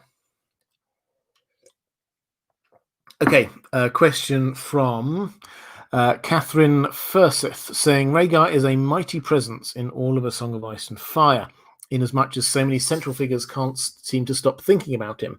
Cersei thinking of him as her destined prince, seemingly seeing him in a very girlish and romantic way. John Connington treating him as a long-lost love with eternal regret, and full of plans for how to get Fagin onto the throne, even if it means atrocities. Sir Barristan Selmy, King Robert, etc. But even though Rhaegar is a huge presence in living memory, no one seems to really know him well. Out of all the people in Westeros who did know and understand him, I can think of two candidates, Maester Aemon and Arthur Dane. What do you think? Okay, so I agree in terms of who, as we picked up earlier, he didn't let many people in, so there weren't many people in his inner circle. Arthur Dane was said to be his oldest and closest friend. I think Arthur did understanding. I think Arthur was right beside him all the way through, knew exactly what he was planning all the way through. Maester Aemon, they corresponded for a long time, and I think that he helped guide his intellectual thoughts and his prophetic thoughts. That meant that he had an understanding of him from afar, but they didn't meet, so how much of a relationship could they have developed? It's hard to say. So I think, yes, he probably knew bits of him that others didn't, but I don't think that means they're necessarily close. I think that the people I would add to this are Elia. I think that they did grow close. I don't think they were in love. That Barristan Selmy seems to make that very clear, but they were fond of one another. And if we can trust, and I think we can trust Dany's vision in the House of the Undying, then he was very happy telling her about his plans and his thoughts and prophecy and all the rest of it. So that, I think, Elia did definitely seem to know him quite well. I suspect that Lyanna probably did as well in time. I think they must have got to know. She doesn't. Nothing we know about her suggests that she's this wilting flower who got abducted and was there against her will and all the rest of it. That's not her at all. She wanted to be there because she liked him and she wanted to get to know him. So I think definitely that's the case. I think those are the people who are in the inner circle. Then you have the slightly wider circle with his squires and possibly Oswald Went and John Connington and people like that. Mara Lee, you sent a super chat before we went live. Thank you so much, saying just a show of appreciation for the fabulous content, amazing stories, and great merch. Thank you so much, Robert, for all you do getting us through this year. Love you and Dan, your sweet dog, so much. Thank you very much. And the question about Maura, I just say I hugely appreciate all of your support. You know how much I appreciate your support, and Dan does too. He's upstairs having a bit of a lie down at the moment. Your question is, in past live streams, it has been discussed about Rhaegar's feelings about prophecy and its importance. If his first wife, Elia, had been able to give him more children, another daughter, let's say, would he even have looked at Lyanna Stark as a potential love interest or mate? Would he have crowned Elia with the blue winter roses instead? So the iteration of events here seems to be that she has one child, and then she's not a strong, physically strong person, and this was, hard work for her having this first child.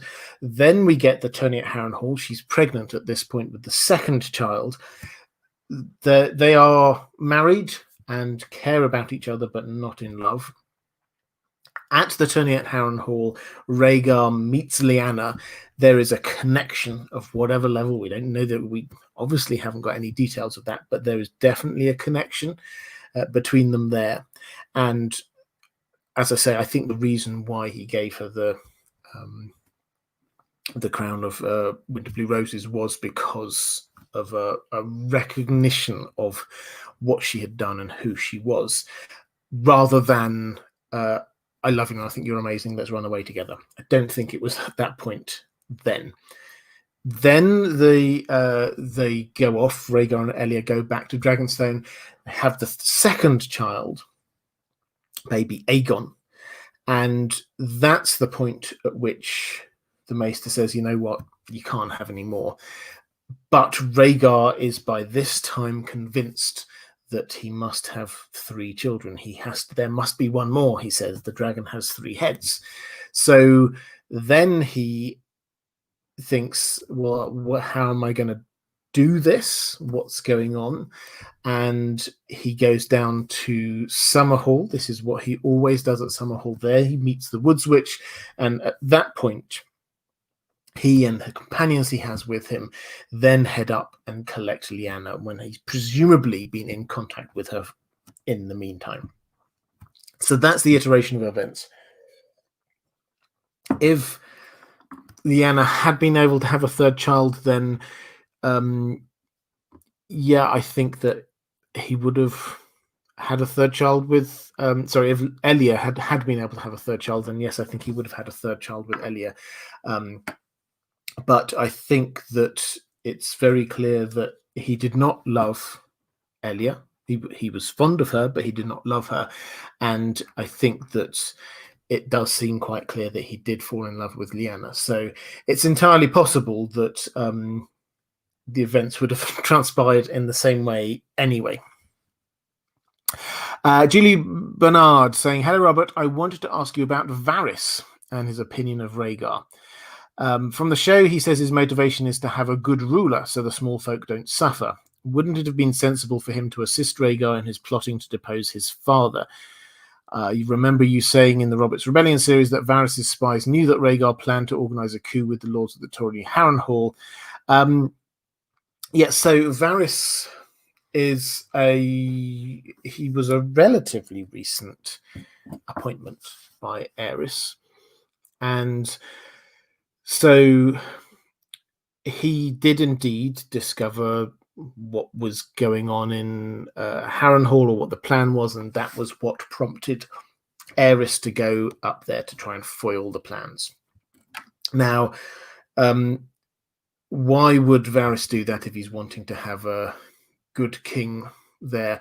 This, we have to remember, this is his first real experience of being Master of Whisperers. We see him in A Song of Ice and Fire way down the line after a couple of decades of experience with all of his plotting and planning, but this is him learning and figuring stuff out as much as anything else, and he sees what Aerys is like, and I think that's the point at which he realizes. And after Aerys is there and has gone, then Robert Baratheon comes in, and Robert Baratheon, I mean, he might not be as bad as Aerys was, but he also wasn't a particularly good king. And I think that is the point at which he starts plotting and thinking, okay, how do we get a good king onto the throne? So I think that's where Varys fits into all of this. He was hired by Aerys, so he started off being loyal to Aerys, but then after he'd seen what bad kings were like, that's the point he tries to come up with an idea of how to get a good king. Vera Glauben, thank you so much for the super sticker. I very much appreciate that. Tote Sprachen Leben Länger. Hope I said that better this time. Saying only, thank you so much, first of all, saying only tangentially related. What is Lyanna doing, clutching roses or rose petals in a fever just after birthing a child? Right, so this is, I think, a reference to Ned's fever dream of the Tower of Joy. And I think that is the clue that we have. So in the fever dream, then there's the battle, and then he hears the cry, and then he goes in, and then there's Lyanna there, and I can't remember the exact words, but it basically says in a flurry, there's a flurry of winter roses around her. Now, and I think she had some in her hand. Now, that is Ned's fever dream just taking different elements, because clearly the blue winter roses were a reference across to the crown that was given to her by Rhaegar, and that is the hint to what has been going on there all the time. But she gave birth. After she gave birth, then she gets this post-birth fever, which stays with her for a while and gets worse and worse. And there's absolutely no reason why she shouldn't have flowers in her room, is my general take on that. If she likes them, then that's exactly the kind of thing. If you think that there's a dying person in a tower and you want to try and ease their last few days in life, then maybe you bring them a flower that you know that they like. I think that's entirely possible. Question from Bonds. Did Rhaegar say the name of Elia or Lyanna when he was killed on the Trident? I say Elia.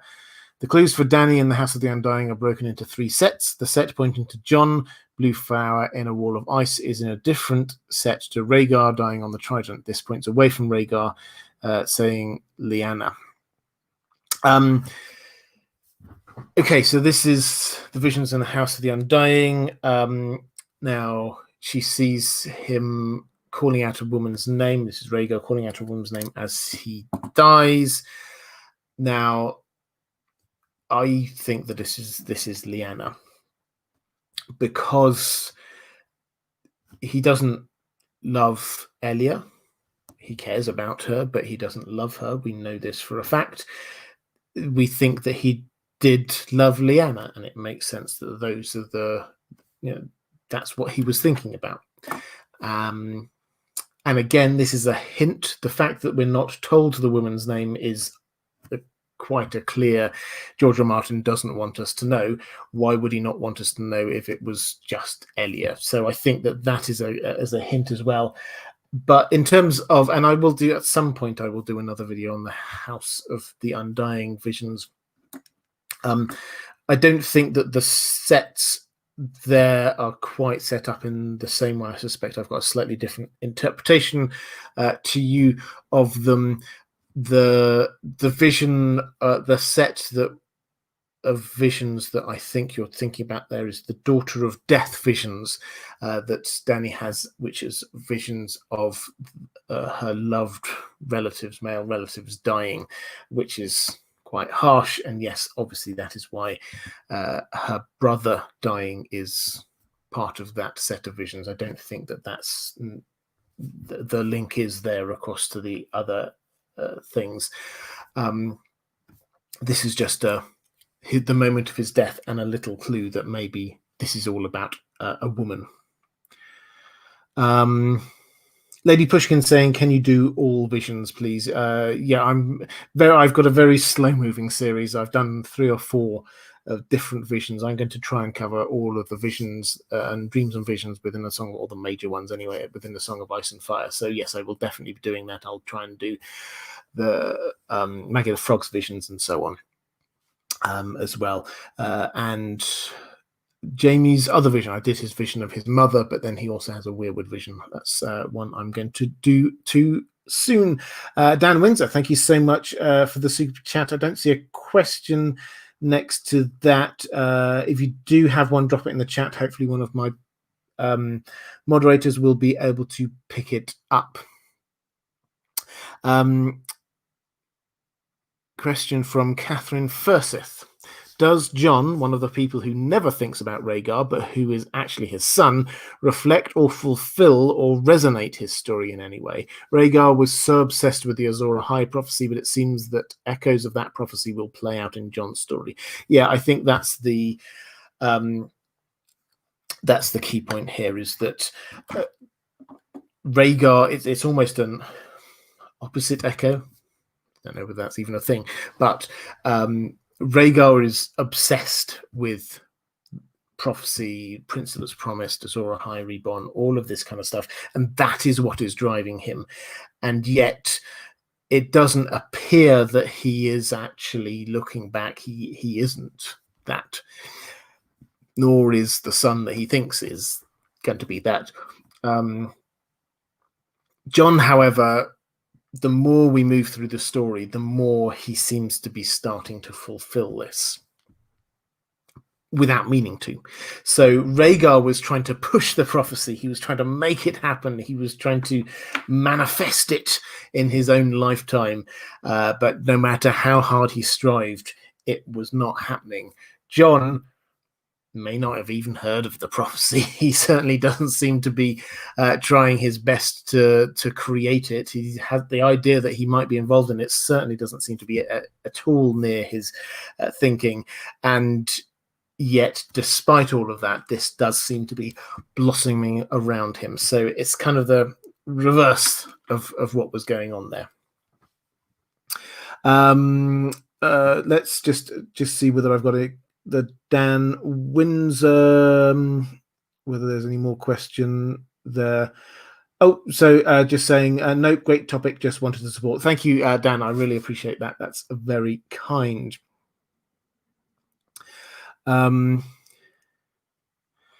Eric Fogg saying, for the Fagon Enterprise, how can it avoid a split between those loyal to Rhaegar and his descendants and those loyal to the Blackfire line? Will Jon Con ever realize Fagon's true parentage?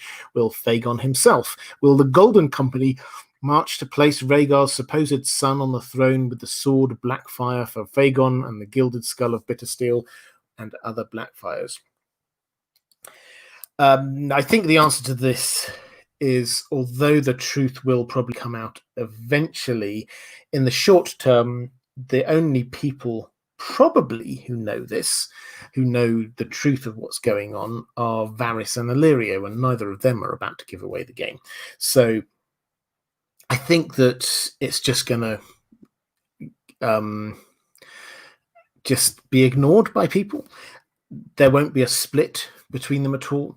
I think that when Blackfire the sword is produced, this is just going to be something along the lines of when Illyrio says, here's a sword. I'm a very rich guy with lots of connections in Essos, and I managed to find it, and I've got it, and here you go. In the same way that effectively that's what he said about the 3 dragon eggs that he gave to Dany. He said, I'm very rich. I bought these. They come from the Shadowlands.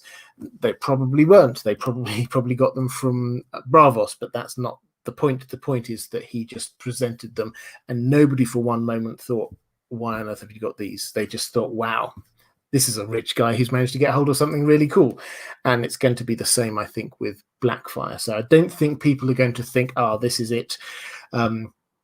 This proves that he is a Blackfire. The Golden Company, we've not yet seen it. I'm going to be fascinated by the Golden Company, because this is one of the least noted subtexts going on here, is that the fandom often thinks of the Golden Company as being what they were 100 years ago, which was the Blackfire army in waiting for the next Blackfire pretender to come along, and then rolling up and going to try and invade Essos. And that certainly seems to be a bit of what they're about. It certainly seems to be something to do with why they broke their contract for the first time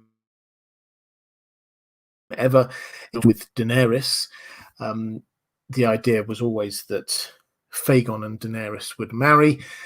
So there is that, but Harry Strickland is not we all think of Harry Strickland as this guy that we saw on the TV show who had 5 minutes of time before the Golden Company were decimated.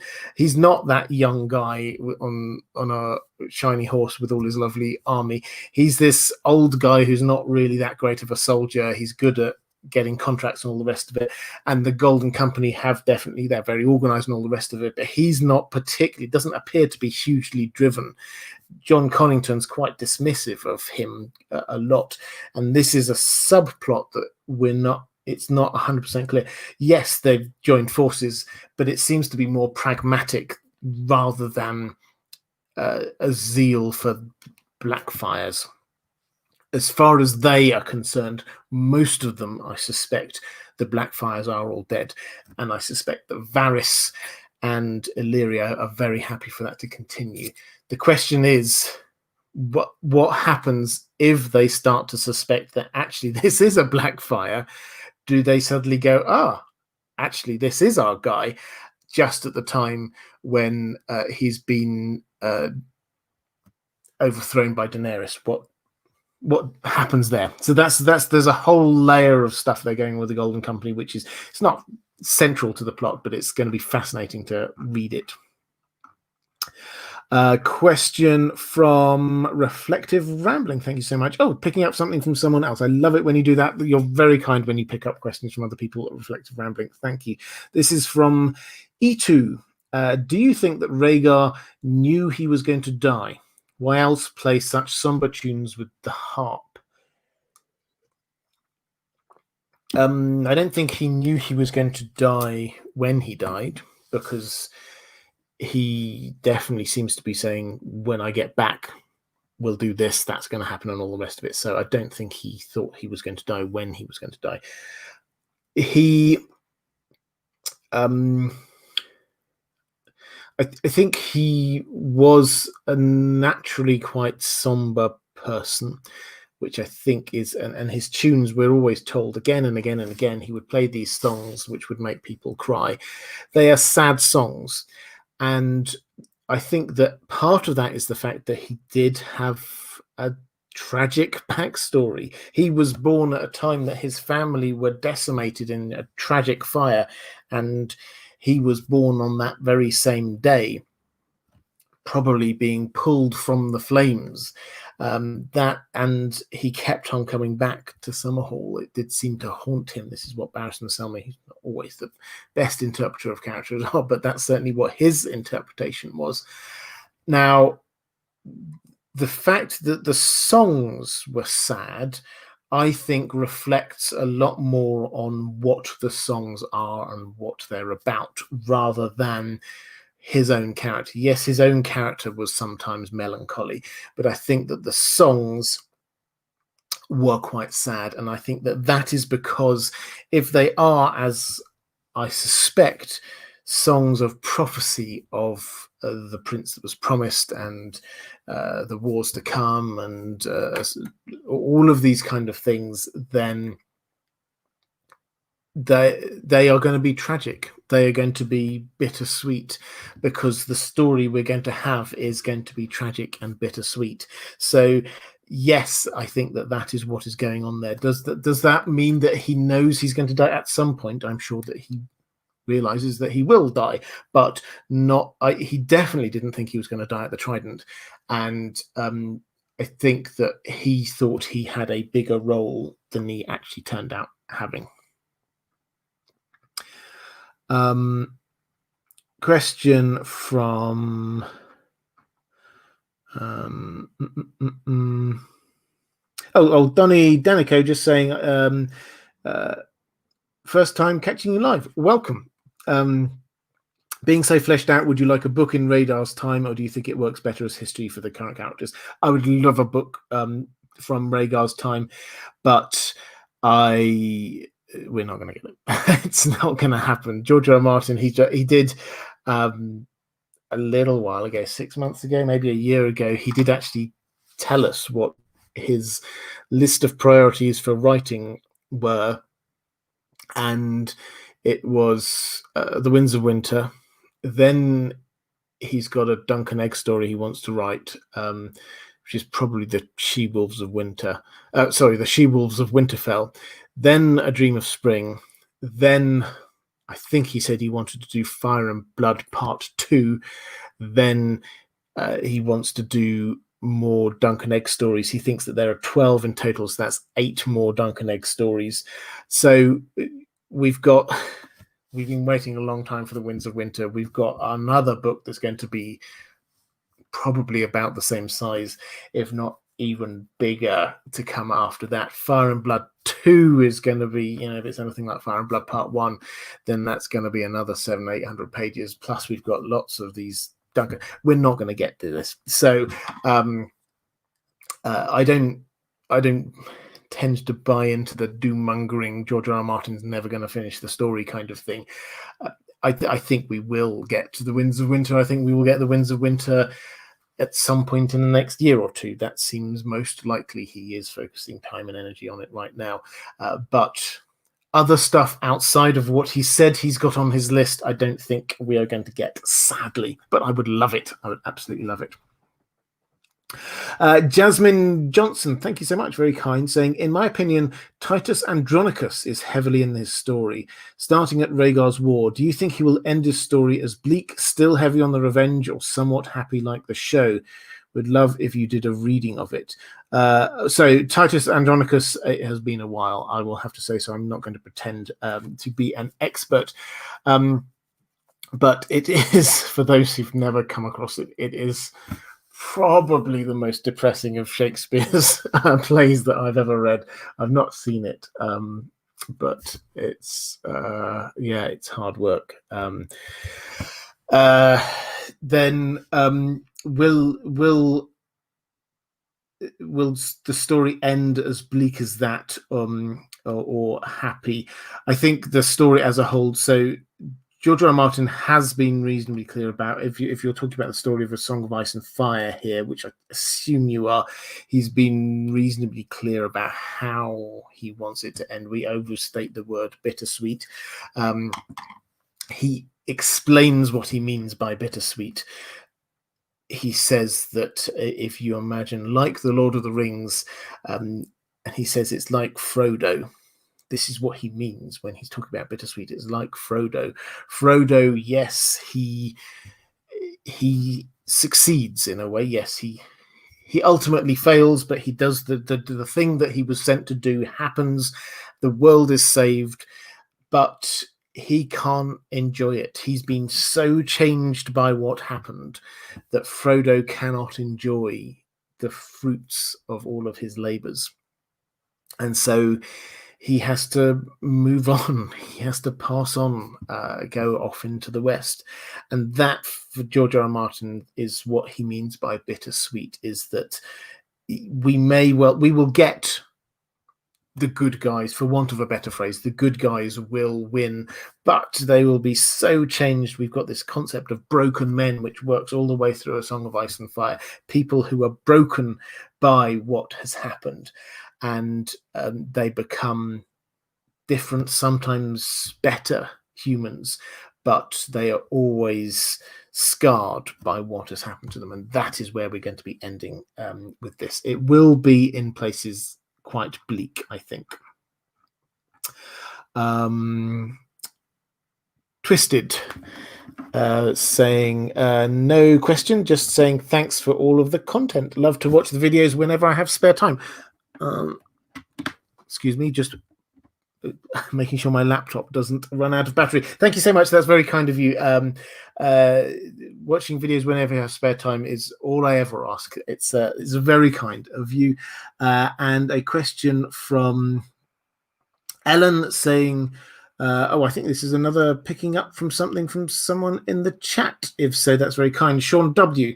I wonder what the symbolism of Rhaegar is. What does George R. R. Martin want us to think of him? The use of a harp, of all things. Is there even another harp mentioned in the whole series? Yes, there is. We certainly get lyres and things like that. I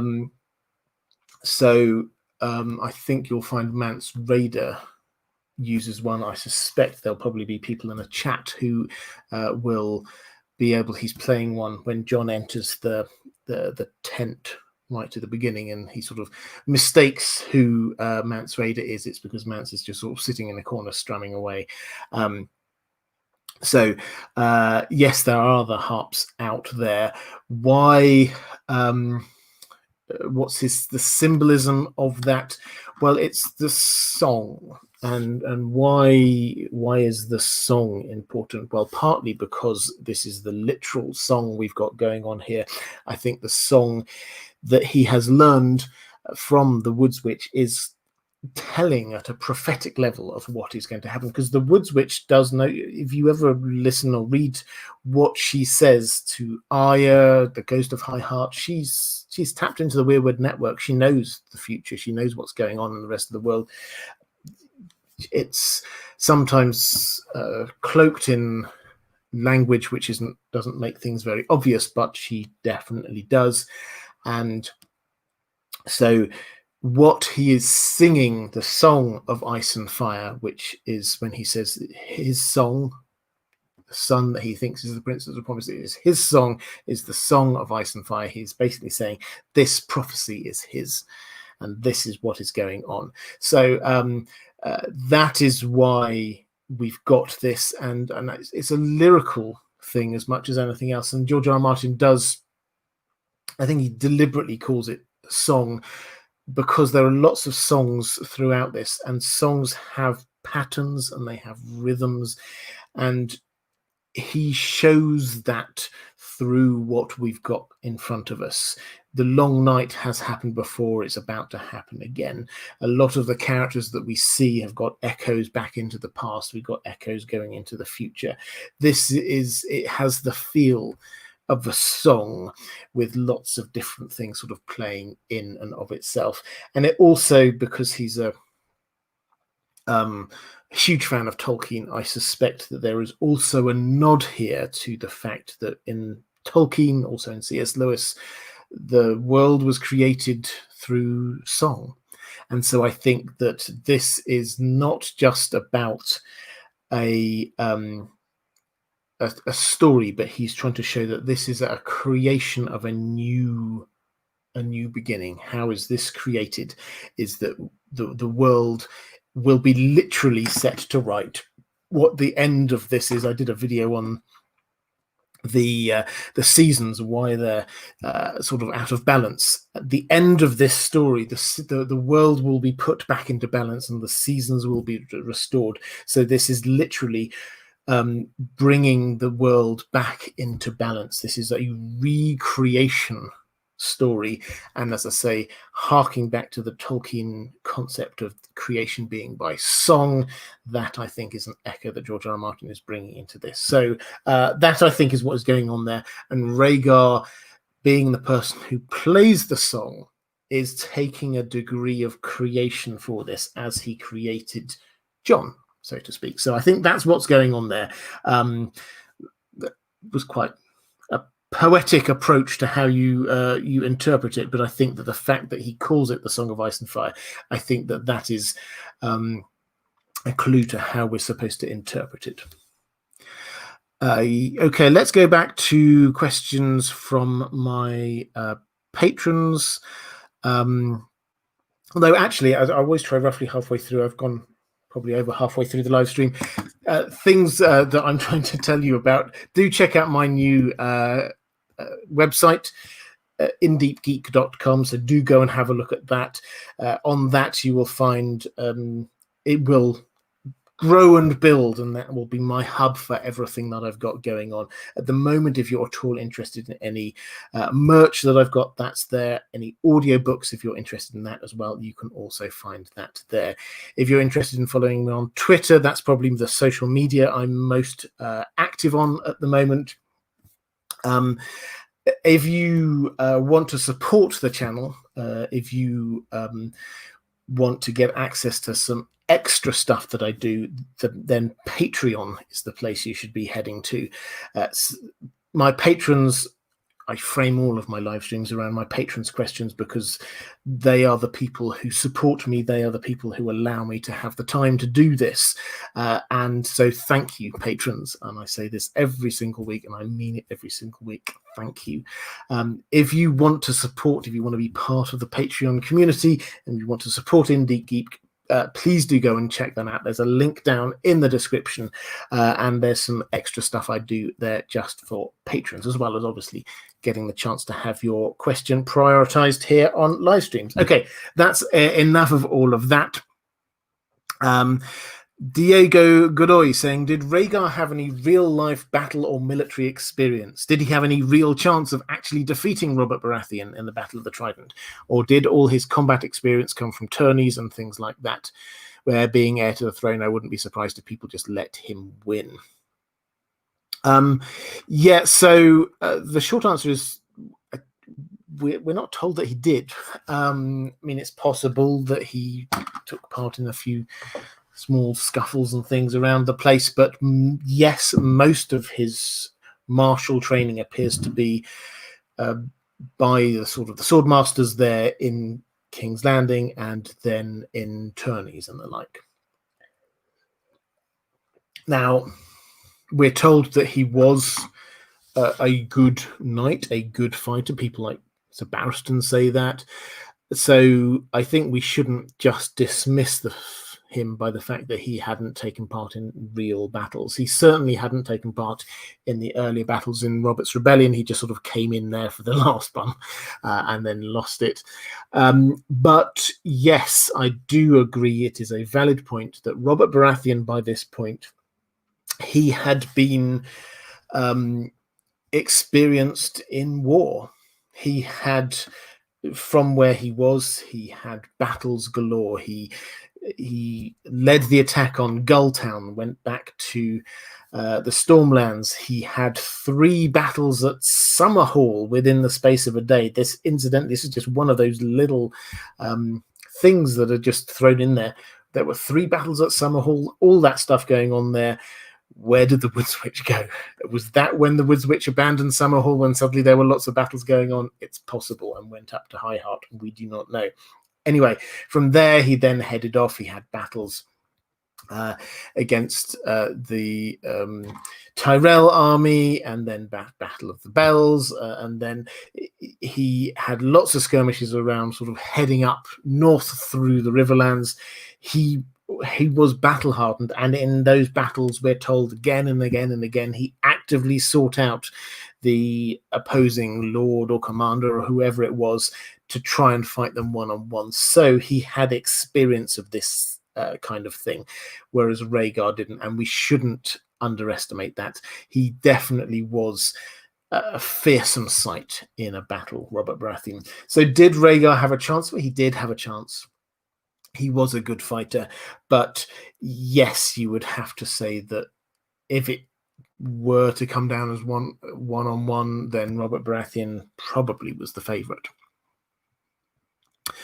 Mara Lee saying, in one of Dany's visions in the House of the Undying, she saw her brother Rhaegar with a woman nursing a newborn babe in a wooden bed. He says, Aegon, what better name for a king? When the woman asks him if he will make a song for him, he responds that the baby already has a song, that he is the prince that was promised. His is the song of ice and fire. Who was the woman in the bed? Was it Elia or Lyanna? Who was the prince that was promised? Which song was Rhaegar referring to? So just to be clear, because I've done a video on this, if you're interested and you want the longer form version of this answer, it's very clear that he is saying there must be one more. He wants 3. There must be one more because the dragon must have 3 heads. So he wants 3 children. He has his second child there. So this is him and Elia. The child is baby Aegon, the second child, and he thought, we are told, he thought that Aegon was going to be the prince that was promised. He gave up on the idea that it was him, and he then thought it was going to be baby Aegon. So that is what is going on there. In terms of who is the prince that was promised, who is Rhaegar referring to? A lot of people want this to be Jon and about Jon. I understand that completely. A lot of people, it makes it sense and all the rest of it, but Rhaegar got it wrong. Rhaegar thought that he was going to be the prince promised. He was wrong. Then he thought that his son Aegon was going to be the prince that was promised, and he was wrong. So this is a vision of Rhaegar getting it wrong, and so it's not Jon. He is then going to go off and have a third child who is going to be Jon. So we're sort of seeing the irony that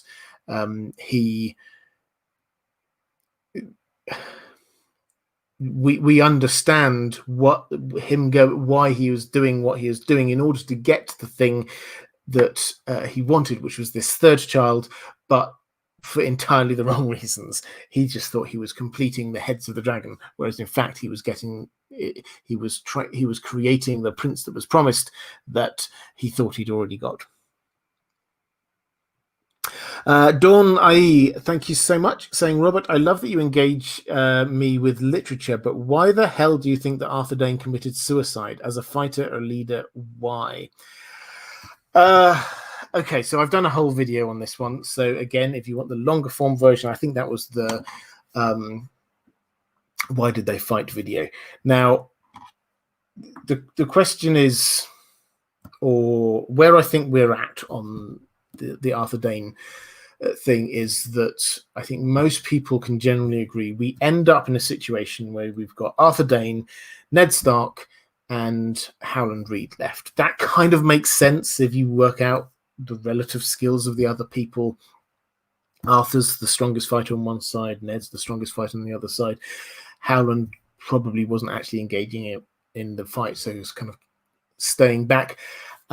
We know that Howland prevented Ned from being killed by Arthur Dayne. We're not told how or why, but the clear implication is that this is then the group that they've got.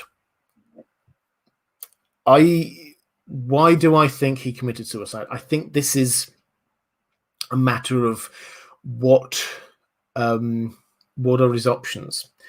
He is fighting to defend the Tower of Joy because that's what he has been ordered to do, because that is what he has promised his best friend that he is going to do, even to Ned Stark. That is the reason they are fighting, because they are Jobsworths. Because and it sounds like a weak decision, a weak reason, but it really is not. This is what they do again and again and again. Ned's vision, his fever dream, we shouldn't take the details of it right, but we should take the feel of it right. And the feel of it is he asks 4 or 5 times, he says, why weren't you there at this battle? Why weren't you there at that battle? And they say, because, we do not bend the knee. We always follow orders. We do exactly what we're told. That's the feel, that they follow orders. Again and again and again, we hear about them following orders, even when it seems ridiculous. We see when we hear about Jaime, who is standing guard outside Rhaegar's bedroom and hears the pain that she's in when Aerys goes to visit her one night. And he gets told off by his fellow Kingsguard for even thinking that they should do anything about this, because they have to just follow orders. They stood aside. They allowed people to be burned to death and all the rest of it because they were following orders. They see that as the highest and most important thing. That is why Arthur Dayne was defending. He could not allow Ned in. Now, however, Ned does need to get in. He's not going to be able to kill Arthur. So what are the options left? He has given his word. He is not going to abandon his post.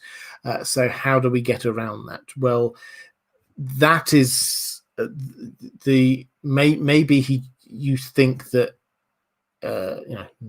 maybe one might think that he could just abandon his post and head off into exile somewhere.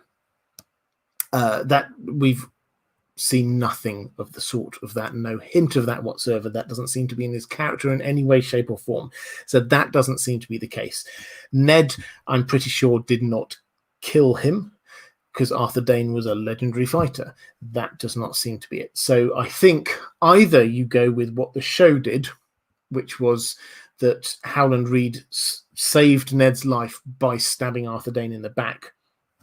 It's possible, but it just seems a bit, it doesn't hang right with me.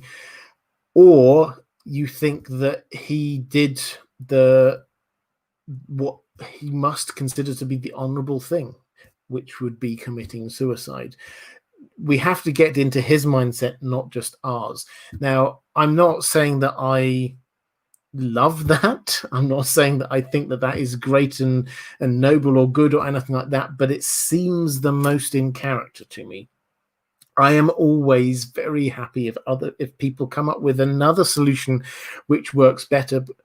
I will very happily change my mind and adopt a different theory on what happened. But as it stands, that is currently, to my mind, the most logical thing for him to do.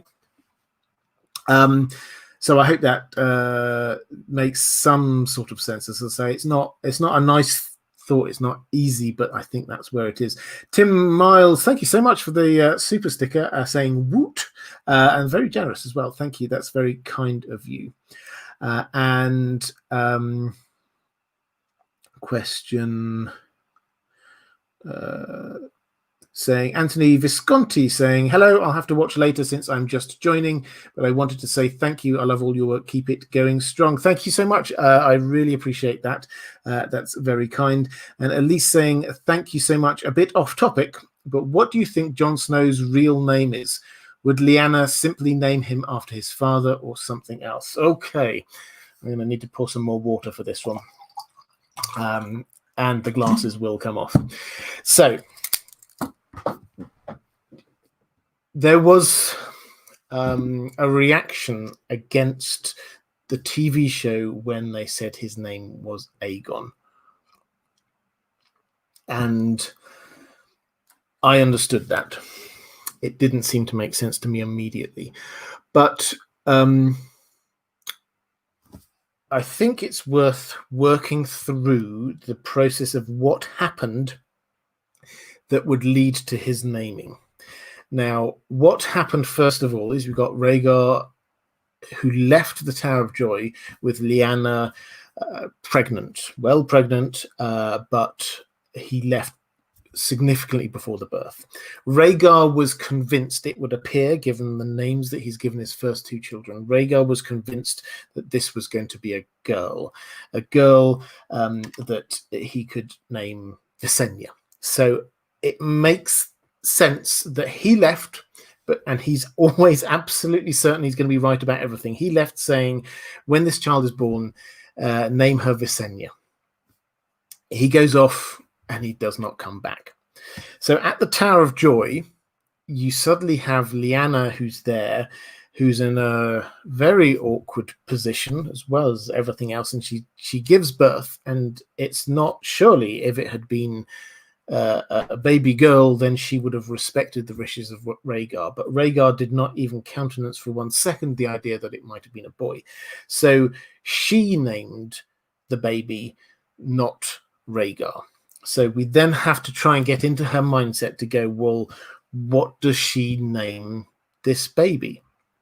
Now, it makes sense to me that she will try and name this baby in some way that recognizes, honors Rhaegar and his memory. Now, she could indeed call him Baby Rhaegar, but maybe that's just too close to home. She's only just heard that he's died, and that to have a child that at the time, obviously she thought she's going to bring this child up, always having this child with the same name as the man that she has, it would appear, fallen in love with, and then dies, that I can understand why she might not want to do that.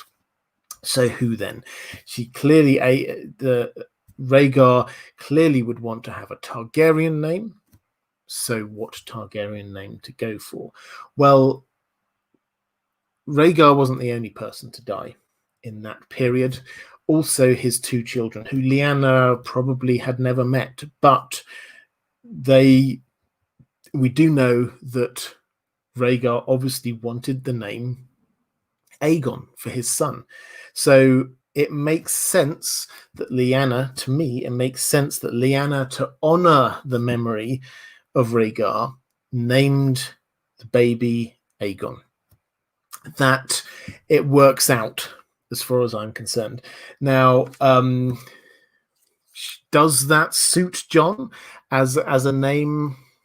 I mean, maybe not. I personally like the idea of Jaehaerys, but that's just a personal preference on it. So that's I think where we're at, and the key to it, and I think the key to where we have to start any of these what's Jon's real name kind of conversations, is that we have to say Lyanna named him, not Rhaegar. What would Lyanna have chosen as a name for this child in order to honor Rhaegar? So that, I think, is where we have to go in our thinking on that. Did I have another question? I think I did. Yep, from Matthew Jacob V, saying, not Rhaegar related, but What do you think might have happened to Tyrek Lannister during the mob? Thanks for all the great content. So Tyrek Lannister was... this is a reference to... after Myrcella goes off to Dawn, the people of King's Landing, there's a riot. Then the great and the good have to work their way back from the docks up to the Red Keep, and Sansa gets rescued by the Hound and all sorts of other stuff going. And a few people disappear in it, including a Lannister. I think that what happened is that they just got killed. That we see this in a few times in Fire and Blood, is that the people of King's Landing, when they start getting this mob mentality, then yes, they just pick on nobles, and then once they're down, they just grab all of the stuff off of them, take their rings off of them, steal their fine clothes and all the rest of it. And so I think what we'll find is that any nobles who did not make it back up to the King's Landing, they will be lost to the mob. Unfortunately, it's not poetic, it's not exciting, but that seems to be what is likely.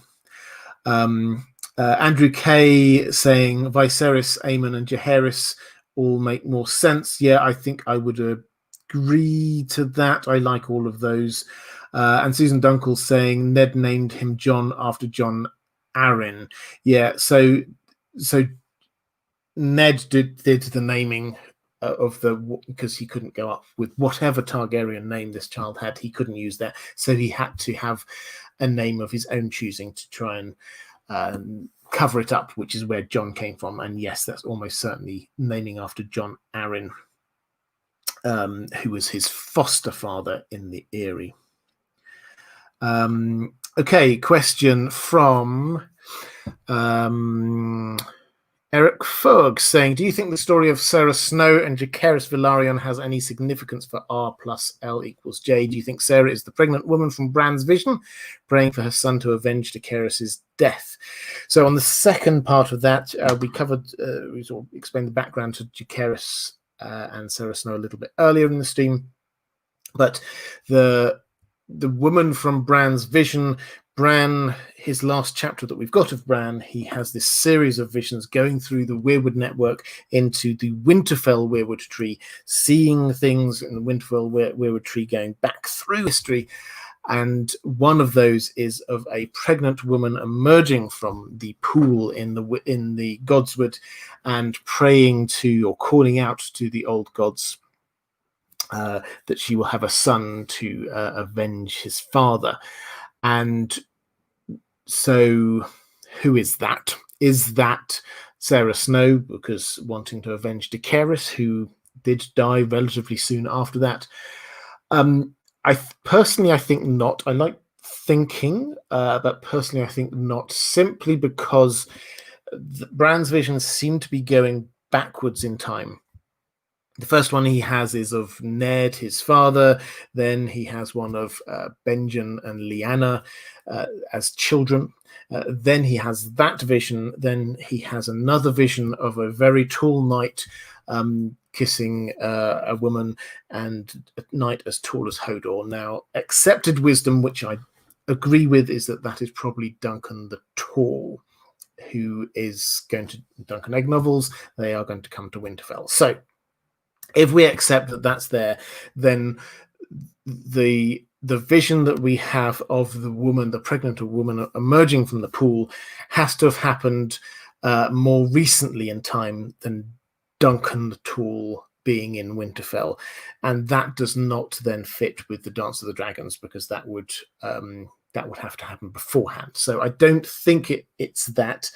It's probably just around and a bit after the time of Duncan the Tall being there at Winterfell.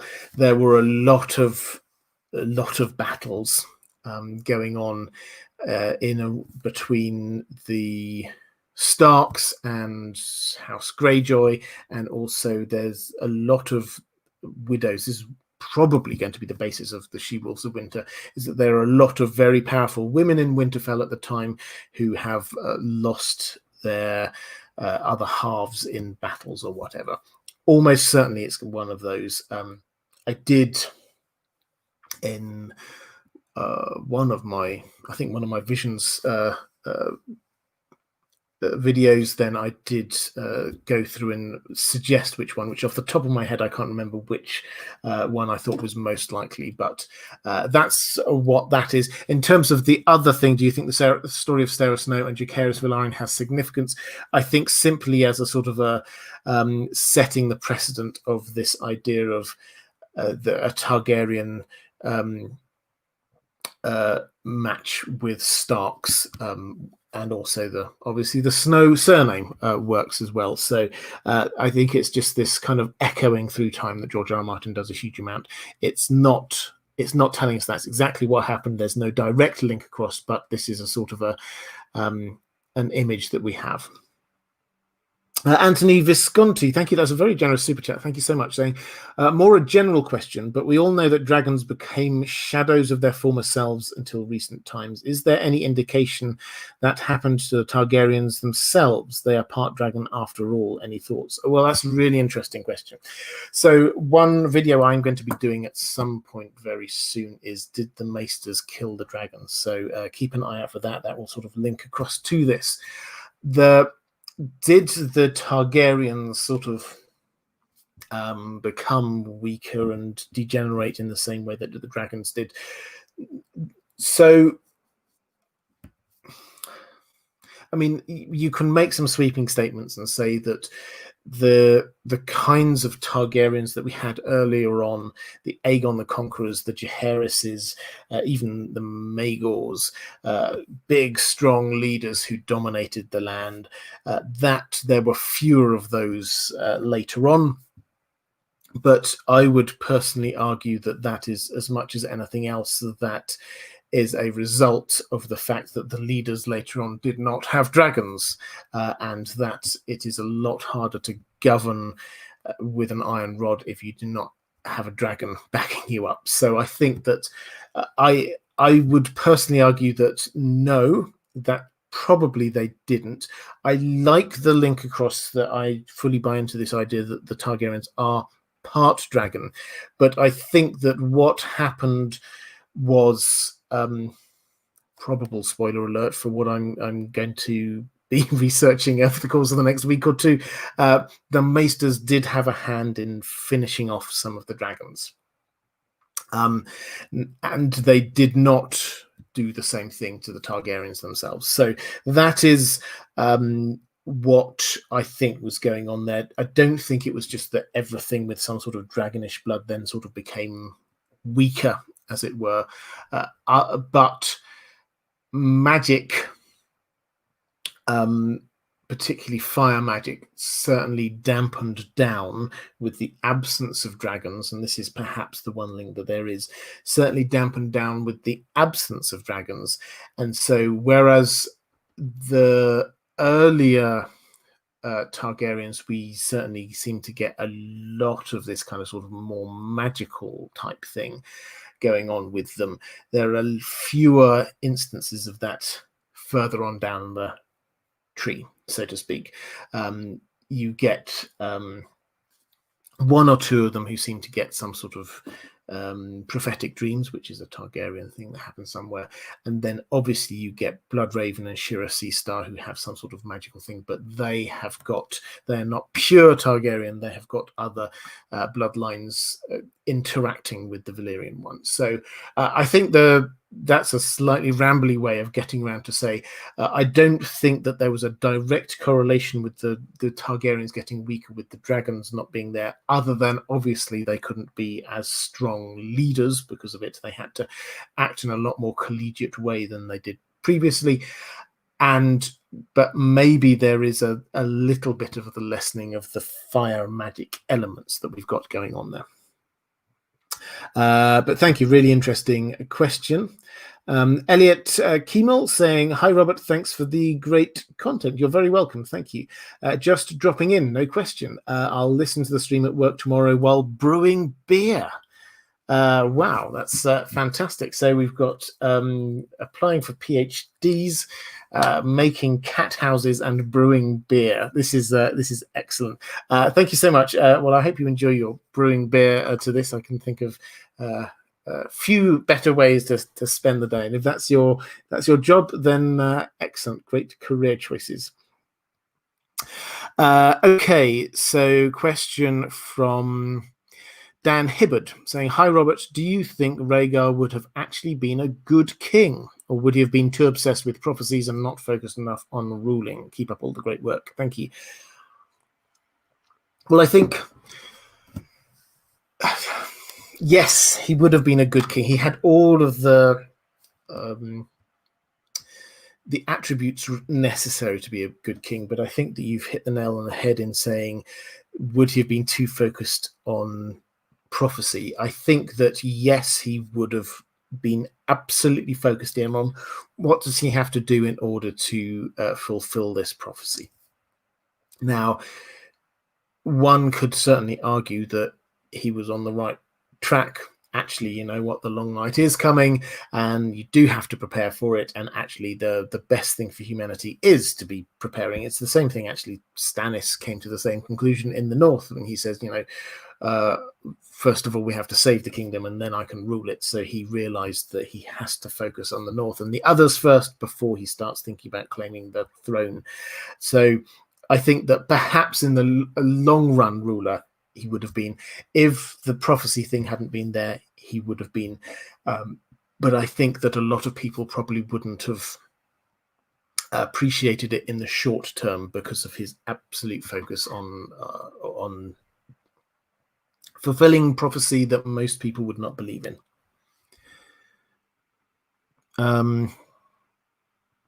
Sam Clance II saying, "Good day, Robert. Is it customary for the majority of the Kingsguard to leave the king to go fight in battles? Were Dane, Went, and Hightower personally assigned to Rhaegar? For how paranoid Aerys was, it seems weird for him to let all his Kingsguard leave him except for the son of his might-be enemy." This is Jamie. Lastly, how long had Arthur Dane, Oswald Went, and Gerald Hightower been with Rhaegar before the Tower of Joy? Okay, so the main point, is it normal for Kingsguard not to be guarding the king but to be guarding the heir to the throne? Say yes, that was normal, and we see that again and again in say the Hedge Knight. I think there were 3 Kingsguard up there who were guarding the heir to the throne and various other Targaryen princes and the like who were hanging around with the Tourney, and they were there and the king was elsewhere. So the Kingsguard got split up, and many times in Fire and Blood you just see that a member of the Kingsguard gets assigned over to protect a baby or the next in line to the throne or something. So it's entirely normal and natural for the Kingsguard to be split up. In fact, it's quite rare for all 7 of them to be together at the same time, and it's sort of noted when they are that all 7 of the Kingsguard were there. So yes, that is reasonably normal. And of the 3, so were they personally assigned to Rhaegar? Well, Arthur Dane was his oldest and closest friend. So as a member of the Kingsguard, him being assigned to Rhaegar, fine. Absolutely no problem with that. That completely makes sense. He was with Rhaegar all the way through from beginning to end. He obviously didn't go with him up to the Battle at the Trident, but other than that, I think we can assume that he was hanging around with Rhaegar all the time. Oswald Went is slightly more interesting because he's not generally listed as one of the closest companions, but he clearly was in on this to the extent that I think, whereas Arthur Dane was completely bought into all of the prophecy and all of this side of things, I suspect that the Wents were more interested in making sure that the kingdom had the right king. So they were there trying to facilitate the sort of the meeting, the Shadow Great Council, or whatever it was that the tourney at Harrenhal was supposed to be, that would have allowed a transition of power from Aerys to Rhaegar. That was the Wentz, and Oswald Went was there. Oswald Went, however, does seem to, as far as we can tell, he seems to have been with Rhaegar through this period. And maybe he went with him back to Dragonstone. Maybe he met up with him near Harrenhal, which is his family's home. We don't know, but he then was at the Tower of Joy, it would appear, all the way through. So that's where Oswald was. Now, those were the two who were basically assigned to Rhaegar, so to speak. Those were the ones that he could basically tell where to go and what to do without worrying about whether or not this was like treading on his father's toes and all the rest of it. The other member of the Kingsguard, incidentally, who was very much in Team Rhaegar, was Lewin Martell. Now, that's Elia's uncle, so but he seems to largely have been staying in King's Landing through this. He did go up to the Battle of the Trident, but he was very much on Team Rhaegar, but he wasn't following him around. Gerald Hightower was not. Now, we don't really hear about his allegiances hugely, but he was sent by Aerys to go and collect Rhaegar and to say, okay, you've had your fun, now you need to come back and you need to be fighting in this battle. You need to be leading the forces, the Targaryen forces. So I assume that Aerys must have thought that Gerald Hightower would go there and come back with Rhaegar, but actually they basically just did a swap, and so Gerald Hightower stayed there. So what seems to have happened is that Gerald Hightower gets there, Rhaegar goes, okay, so I'm heading off up there because I'm doing what I've been told, but this is now going to be a child that you need to be protecting, so you need to stay here. So Gerald Hightower was only there for the end bit of the time at the Tower of Joy, and he wasn't part of the inner group, as far as we know, wasn't part of the inner group for Rhaegar et al. Question from Reflective Rambling. Thank you so much again, picking up a question from someone. I do love it when you do this. So this is for Isaac. Does the tragedy of Rhaegar and Elia mirror the future of Fagon and Arianne? Sorry for not eating YouTube's cut this time. That's fine, not a problem. Yeah, for those who don't know, YouTube take a big chunk out of all of the super chats. But does the tragedy of Rhaegar and Elia mirror the future of Fagon and Arianne? Now, so Fagon and Arianne is almost certainly going to meet up with Fagon early on in the Winds of Winter. I think there's a fair chance that in order to... this was... Doran Martell's plan always seems to be, I'll marry one of my children to the Targaryens. That's just a plan that he has. So it's almost certain that he will then try and marry Arianne to Fagon. There's a good chance that in order to secure Dawn, then the advice might be, yes, let's do that, because then once the position that they're going to be in is that they will have, they being Team Fagon, if they capture King's Landing, then they will also have the Stormlands, which they've already invaded and captured and had previously been largely vacated by Renly, and then Stannis had sort of headed off.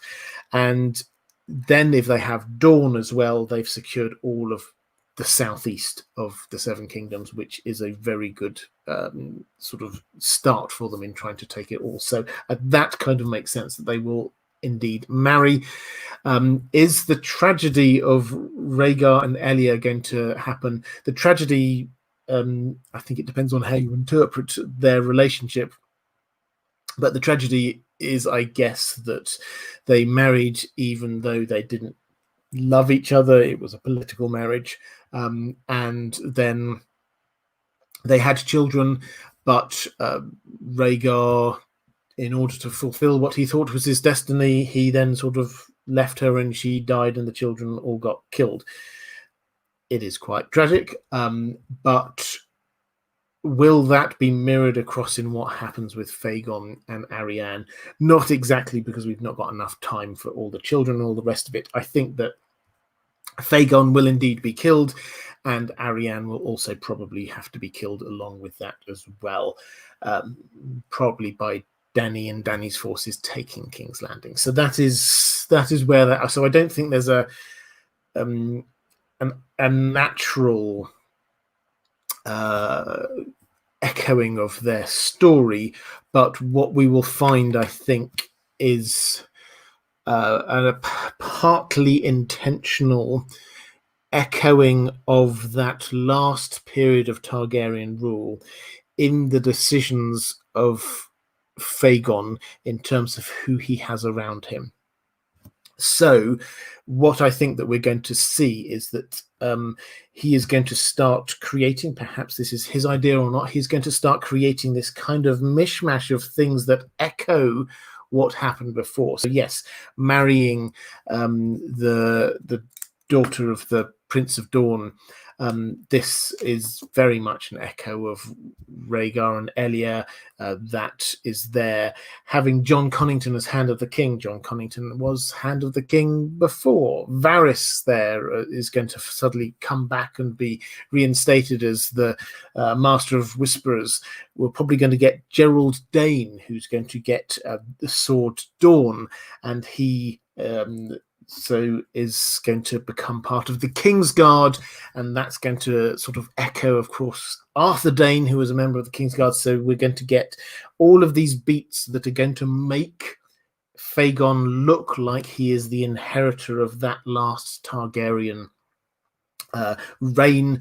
Then he's going to get other things come in, like Blackfire, that's going to give him some legitimacy if he's holding Blackfire. That is where we're going to see this establishment of what looks very Targaryen, so that when Daenerys arrives in with all of her fleet and all the rest of it, she is going to look like a foreign invader, because he is going to be there, already established. The people are going to love him because, hey, he's been made and designed to be this perfect king, and he's going to have all of these symbols around him of this great Targaryen rule. He'll have got rid of Cersei, who the people will hate, and he's going to have lots of these advisors, Westerosi advisors around him, and then Daenerys is going to arrive with a whole load of Dothraki, the Unsullied. She's going to have lots of sellsword companies from Essos, no doubt. This is going to feel like a foreign invasion compared to what Fagon will be feeling like, which is this is a reinstatement of previous Targaryen rule. So that is the kind of feel that we're going to be getting from all of that. I think I had another question.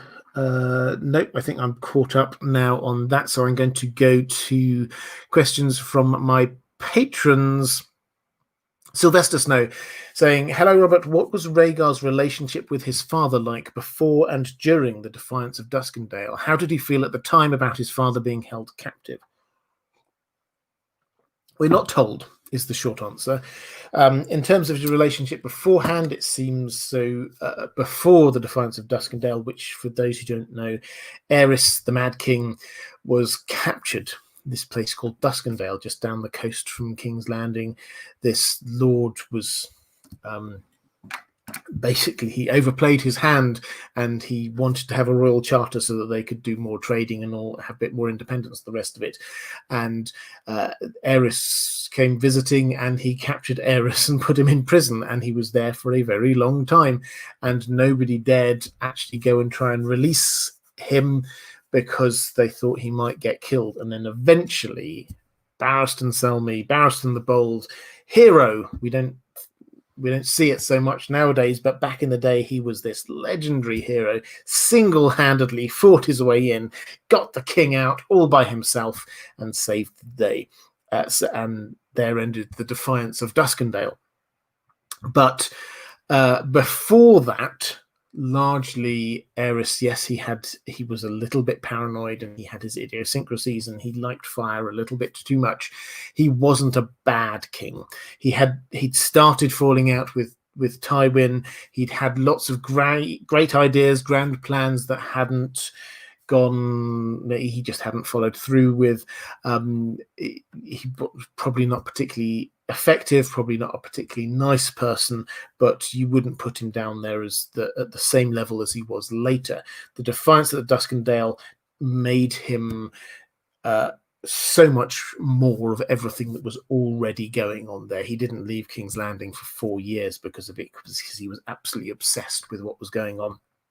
He turned against Tywin even more than he had already. He became suspicious of Rhaegar. Now, what was it like before? It probably wasn't great. It probably wasn't helped by the fact that Viserys had just been born just before the Defiance of Duskendale. So there was another potential heir there. But it was okay. He was clearly thinking about how do I ensure the proper succession? How do I get a wife for Rhaegar and all the rest of it? So it was okay as a relationship. During the Defiance, we're not told. There are, and it's something that someday I will look into, there are possible hints that maybe Tywin was thinking of Rhaegar, perhaps, if Aerys hadn't survived, maybe Rhaegar could ascend to the throne. Barristan Selmy certainly thinks about that. What if he hadn't rescued him? Maybe that would have saved a whole lot of bother. Maybe Rhaegar could have then become king and the whole Robert's Rebellion wouldn't have happened and the world would have been a different place. So there's no reason to think, though, that at that early stage, Rhaegar was actively plotting to get rid of his father. That doesn't seem to be what was going on there. Question from Bride of Fire. Hi, Robert. What changes do you think Rhaegar planned on making when he called his Great Council? So this is the changes when he was talking to Jaime and he said, there will be changes when I return. I think it's as simple as he was going to get rid of his father. I think he was going to call a Great Council equivalent, say basically, sorry, my dad now it's not working. He's just gone too Targaryen-y. Let's move him to one side and I will take over. I think that it's a very simple thing, but there'll be far-reaching changes because the court would have to be changed absolutely, because this was split. The court was split between Rhaegar supporters and Aerys supporters. Rhaegar couldn't be king with all of these Aerys supporters all around him, who will no doubt have thought that he usurped his father. So he would have had to change a huge amount. So the moment that you start saying, I'm going to get rid of the king, you have to accept that you're going to change absolutely everything to do with how the system operates. Jay Chef Doran related with Rhaegar. Okay, so the Red Viper being Oberyn Martell. Elia and Oberyn had a very strong relationship. The two of them, brother and sister, they got on really well, the two of them.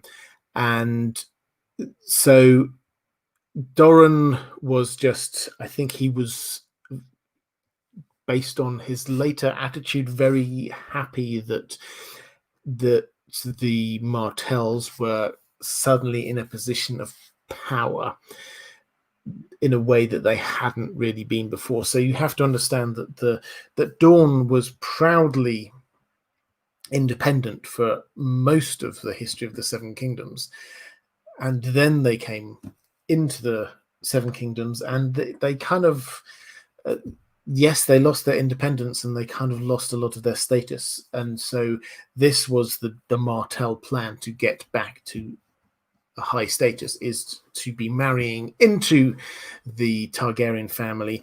They'd done it already before, and they were marrying into it this time again to try and keep their influence there at court. So how did Oberyn and Doran iterate with Rhaegar, I think they quite liked him. I genuinely do. And now this I think comes as a surprise to people who think of Rhaegar as cheating on Elia and dishonoring her in some way. That is not at all how the Martells seem to have seen this situation at all. They never raised a fuss about this.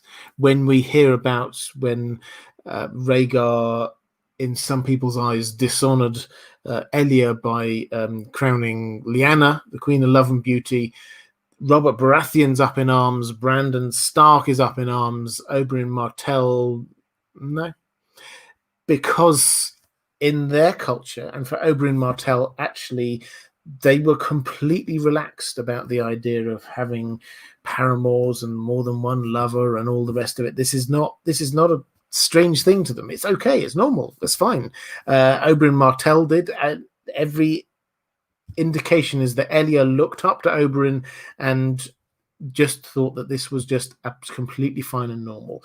Now, so they didn't at any point express any outrage. They held their forces back through almost the entire war from supporting Aerys, which you would expect that they would do if they were sort of on team Aerys. However, they knew, because they must have done, that Rhaegar was hiding in Dorne, and they allowed him to. So all of the indications are that actually the Martells were completely fine with Rhaegar. They were absolutely okay with it. They saw no problem.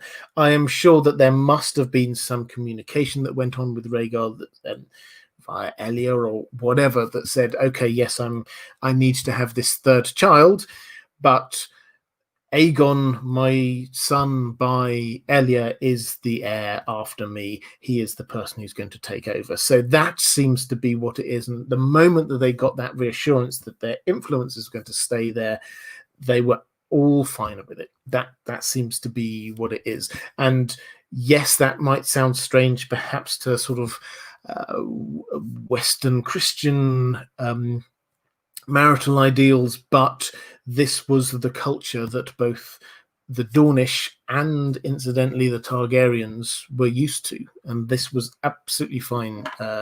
What we might today call sort of polyamorous relationships were completely normal to them.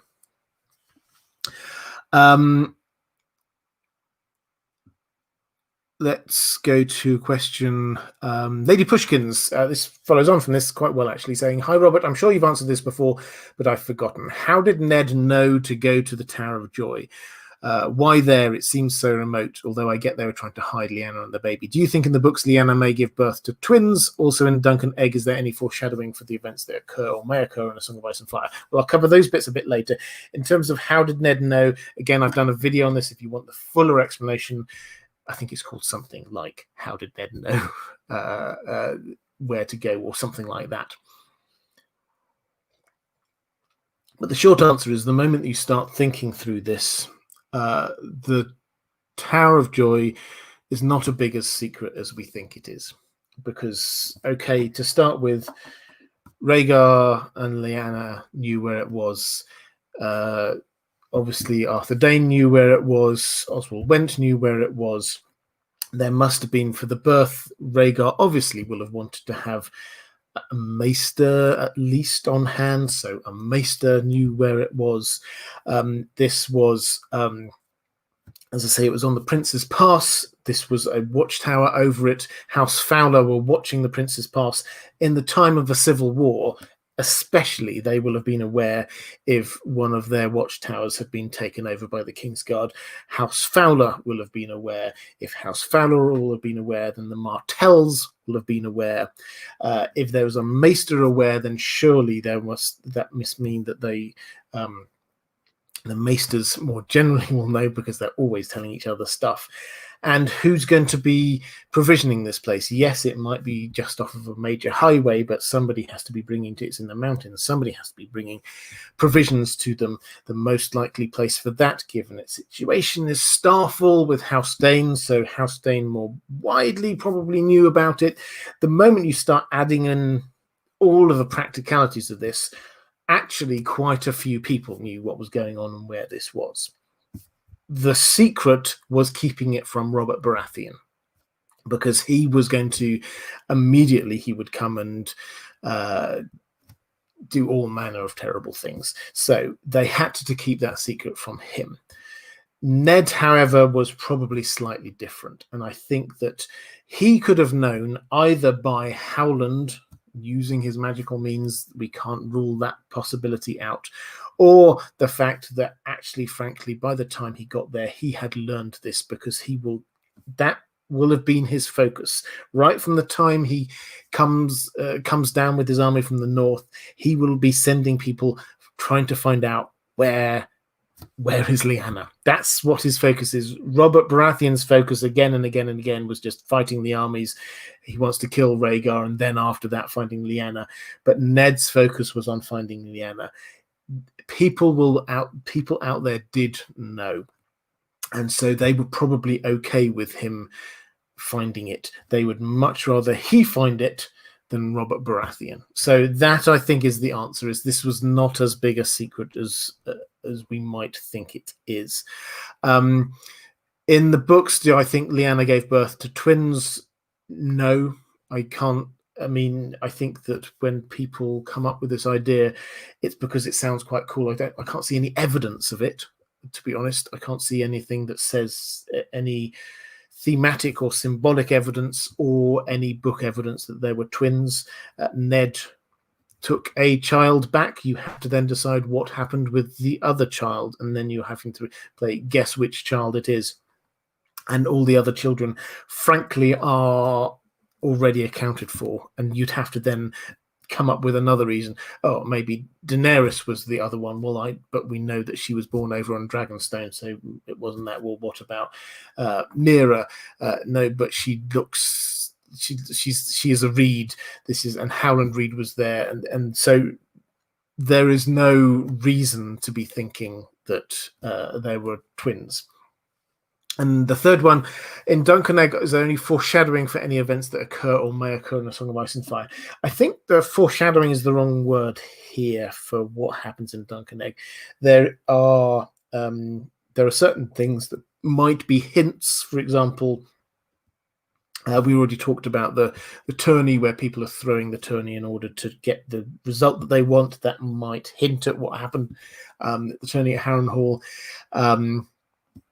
There's a bit that I particularly like when the dwarves. It's suggested that perhaps dwarves climbed up the sewer system in order to capture the dragon egg in the Mystery Night, and that very much gives the idea of Tyrion, who is obviously a dwarf, and he knows the sewer system under Castle Rock like the back of his hand, because he was in charge of running it. So this immediately puts us in mind of a dwarf going through the sewer system there. But I think the bigger thing is just to bring out the universe. George R. R. Martin does not see this as just a thing to provide hints for the later story. He sees it as a standalone story in and of itself, with all good things. It will help us round out our understanding of it, particularly with characters like Bloodraven. At the moment, we're getting to understand a huge amount more about him and how he operates through those stories. And I think later on we will understand a lot more with things like Summerhall, about what happened there and what the clear implications are, which, linking across to this, is where Rhaegar died. At the tragedy of Summerhall, Rhaegar died, and I think that we will find out what happened there. So I think foreshadowing is the wrong word. I think George R. R. Martin is using this as a different thing, a story in and of its own right that adds extra layers to our understanding of the universe. Donnie Danico, thank you so much, saying, do we know if anyone thought Rhaegar was unhinged talking about prophecy? Elia was supportive of the idea, but what convinced her to believe it too? We don't know. Well, Elia certainly seems understanding and encouraging of him and all the rest of it. We don't know the extent to which she bought into it personally. It might have just been a "that's nice, dear, I'm glad you've got a hobby" kind of thing. The snapshot we get is her saying, what name are we going to give him? And then Rhaegar giving this long spiel about lots of prophecy, and she doesn't say anything really back. So we don't know whether she really bought into it or not.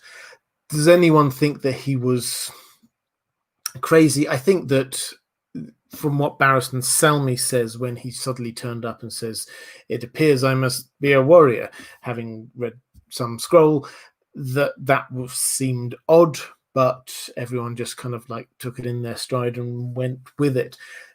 His focus in on prophecy was not apparent to everyone, it would appear. That we talk about it huge amounts, but it seems that within his inner circle he spoke about it huge amounts, but he doesn't seem to be the kind of person who spoke to huge amounts of people and sort of stood up and say, by the way, everyone, I'm the prince that was promised. He doesn't. He confides this to people like Maester Aemon, people like Arthur Dane. He understands this. So no, I think is the short answer. People didn't tend to, because he had to trust people before he got them into that inner circle where he could then be telling them all of these things.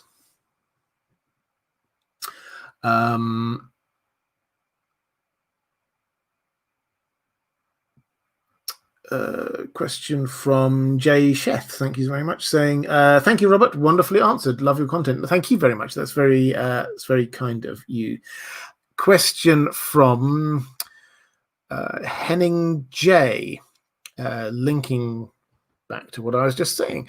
Hi, Robert. Do we actually know exactly what book Rhaegar had read when he suddenly said to William Darry, it seems I must be a warrior? Something turned him from bookish to becoming more martial when he was young. No, we don't. We're not told. He read something in his scrolls. Now, the implication is that he read something about the prince that was promised prophecy and decided it was him, and that was the thing that made him think that he must be a warrior, because he suddenly put 2 and 2 together, made 16, and came up with this idea of okay, so I therefore have to be a warrior because I have to fulfill the prince that was promised prophecy. So we don't know exactly what it was. What I like is this idea that this is something Maester Aemon sent down from the library up at Winterfell. We know that they were talking to one another and all the rest of it. I like the idea that Maester Aemon, who clearly knew the prince that was promised prophecy, that he was discussing this with Rhaegar and perhaps pointed out that the Woods Witch prophecy of the prince that was promised had to come from that line. He was, at the time, he was the only person who that could refer to. Because let's not forget, Viserys came a lot later. There was a long time, and it did not appear, because Rhaegar had lots of miscarriages and children who didn't live very long and all the rest of it. It appeared for a very long time as if Rhaegar was the only surviving member of House Targaryen of his generation. So once Aemon had gone and once his parents had gone, he would be the only one left. And so it would have made sense if he was reading about this prophecy that from that line came the prince that was promised, for him to go, hang on, I'm that line. It's just me. There's no one else. You can understand the logic that might have led to it. It's not great logic, but you can understand it. So that seems to be what it is. Something that was about the prince that was promised, which prompted him to then think that he had to therefore be a warrior. Kerry Sherman saying, "Hey Robert, first time asking a question. Welcome. I saw you joined Patreon a month or two ago, and it's fantastic. I'm glad you are using all of the things that patrons can do, all of the benefits. Thank you for your work. It's been a great escape during the COVID crisis. On to the question: how involved do you think Dane, Went, and Hightower were in the greater conspiracy to overthrow Aerys? Do you think they were in the loop prior to arriving at the Tower of Joy, or is this when Rhaegar convinced them? With Jon next in the line of succession after Aerys and Rhaegar both died, the combat at the Tower makes sense, but I'm having trouble making sense of the actions when Aerys and Rhaegar were still alive." Okay, so my take at a very basic level, Gerald Hightower was not involved in this at all. He was just following instructions. Oswald Went was involved in this idea of Rhaegar taking over from Aerys, and Arthur Dane was involved in all of it. So that is where they are at the sort of the various levels. You say you're not quite sure about the actions when Aerys and Rhaegar were both still alive. So the simple thing is that Gerald Hightower was not involved at all when they were still alive, and all he was doing was staying there. Oh, you've now got a baby. I'm now going to protect that baby. So that was all that was going on with him. Oswald Went, we don't know enough about to understand all of his motivations, but as I say, he seems to be somewhere in the middle. Arthur Dane, though, absolutely everything. Eric Ferg, how do you think that Lyanna and Elia felt about the prophecies that dominated the latter half of Rhaegar's life? I think this is great. This is one of the things I tried to do in my Robert's Rebellion series in particular, was to try and get the voices of the characters, often female characters, who we don't hear through Robert's Rebellion, because the voices we hear in Robert's Rebellion are Robert himself and Ned and Aerys and Rhaegar, but Lyanna and Elia, we hardly hear their perspectives at all. They're silent in this story, but both of them clearly were strong people with opinions and all the rest of it. So one of the things I was trying to do was tease out their perspectives.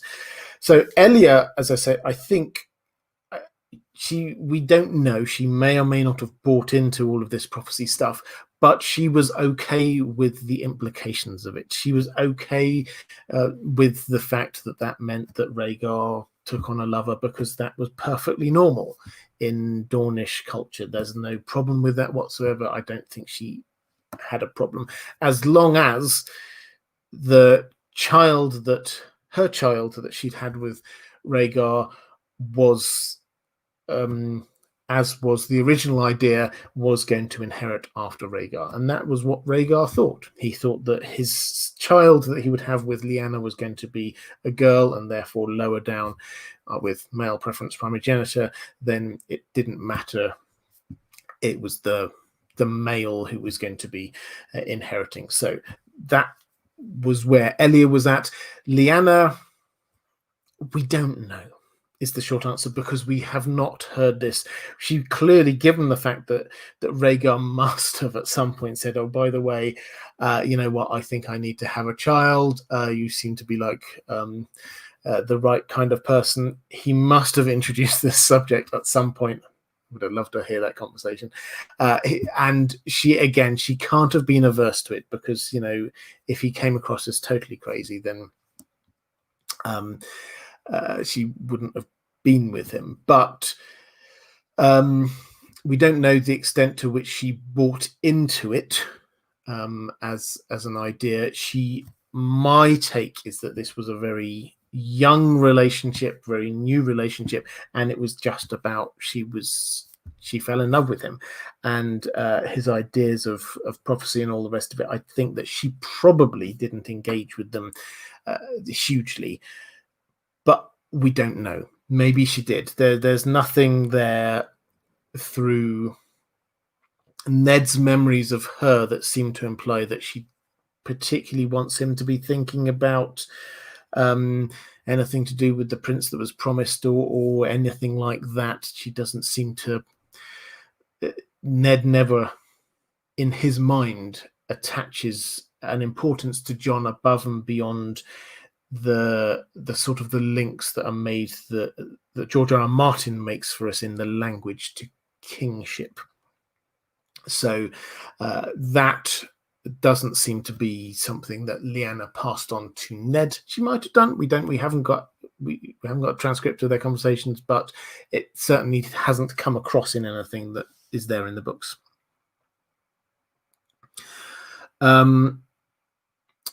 Lawn Duck 20 saying, hello Robert, I missed last week's live stream because of Thanksgiving, but I would like to say I'm thankful for all the hard work you put in daily so that we can enjoy your amazing content. Thank you. As I said last week, I am thankful for all the support I've got that has allowed me to do this. It's amazing to me all the time. So thank you. My question is, do you think Rhaegar knew of Jon Connington's feelings for him? Also, why did Rhaegar disrespect his wife Elia by crowning Lyanna Queen of Love and Beauty? Do you think Elia was aware he was going to do this, or was she as shocked as everyone else in the crowd? Okay, 3 questions. In terms of did Rhaegar know about Jon Connington's feelings? Probably. But I don't think we know for sure. Jon Connington seems to be, I think we'd probably say closeted today. I mean, it's all in his mind. He doesn't. We read a lot of thoughts in what he thinks. Read a lot into what he thinks about Rhaegar, and rather than him sort of thinking about the. And then, I wish I could have been with him kind of thing. It's not that obvious. It's more him thinking about Rhaegar in this very kind of admiring, loving way, so to speak. So that is what we get from that, and we don't get much of an indication that Rhaegar in any way seems to reciprocate this, although he values the friendship. So probably he was aware, but that's probably the extent of it. In terms of Rhaegar disrespecting his wife Elia by crowning Lyanna the Queen of Love and Beauty, I'm starting to come round to the view that Rhaegar just simply didn't figure out what other people's thoughts were going to be on the subject, because he knew that part of the reason that he was there was in order to try and get all of the lords of the land on his side. And if he'd thought about it, he probably would have sat down and gone, actually, no, probably I shouldn't do something like that because people could misinterpret it. But I think it was a spur of the moment decision on the basis of stuff that had been happening that led him to do it. And I do not think that he saw it as disrespect to Elia. And I do not think that Elia thought that it was disrespect to her either. It was just everyone else around who thought that. So whereas they were all quite relaxed about it, I think everyone else saw a lot more in that. So was she aware that he was going to do it? I think that probably not. I think that he kind of just made that up on the spot and decided to do that. But she wasn't as shocked. We don't hear, when we get these descriptions, that was the moment all the smiles died and all the rest of it. We don't hear, and Elia went pale and white, or she shrieked, or anything like that. We don't get any emotive language from people looking at her, thinking and seeing that she reacted in some bad way. We don't get it at all, and the implication is that she didn't react to it. Which seems to imply either she's a very good actress or she cared a lot less about it than other people did.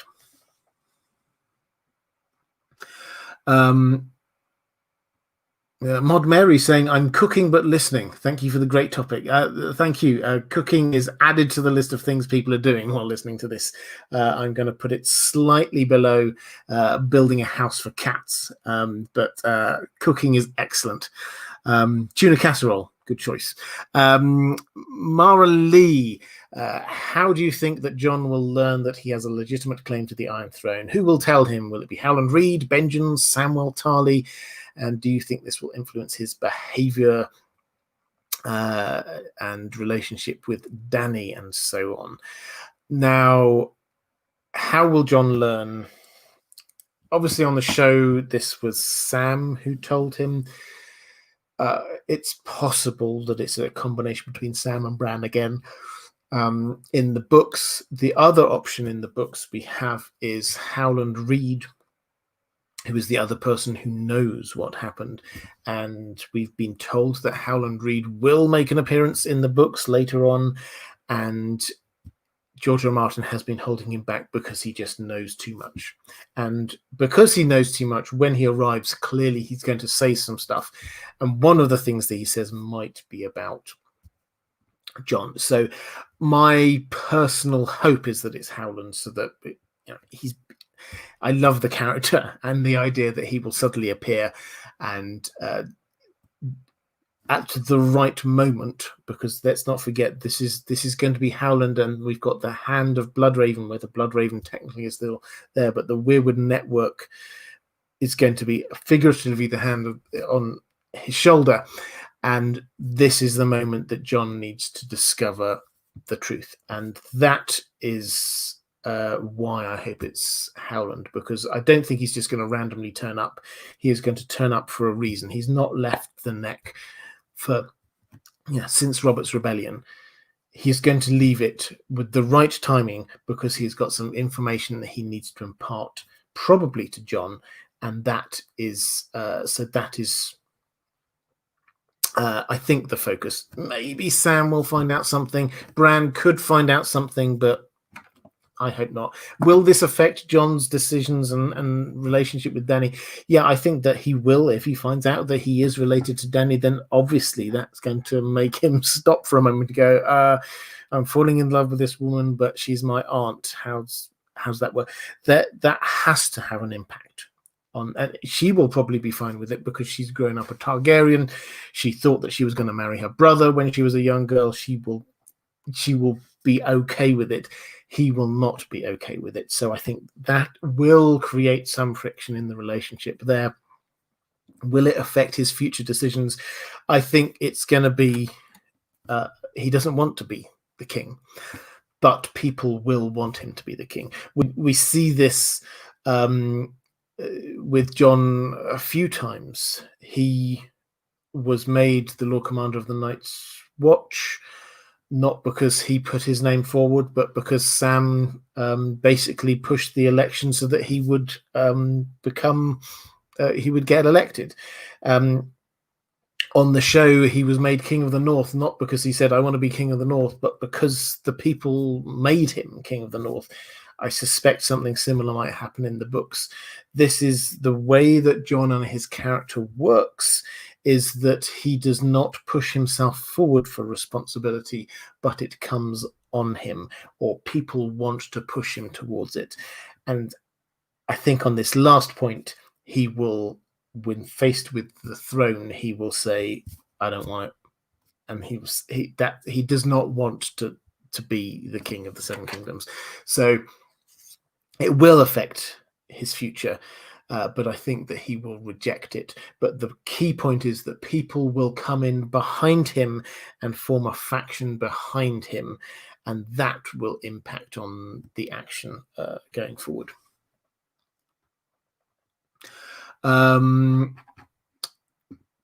Questions. So I've got a few more questions from my patrons, slightly wider topics rather than just about Rhaegar, but LinkedIn.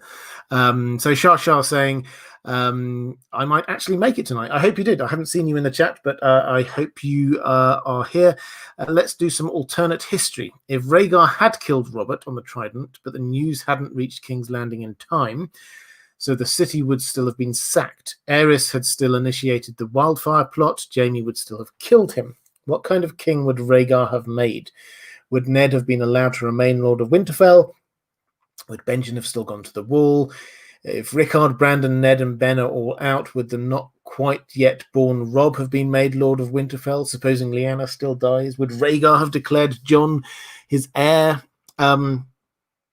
So what would have happened if Rhaegar then becomes king? Well, I think that he would have probably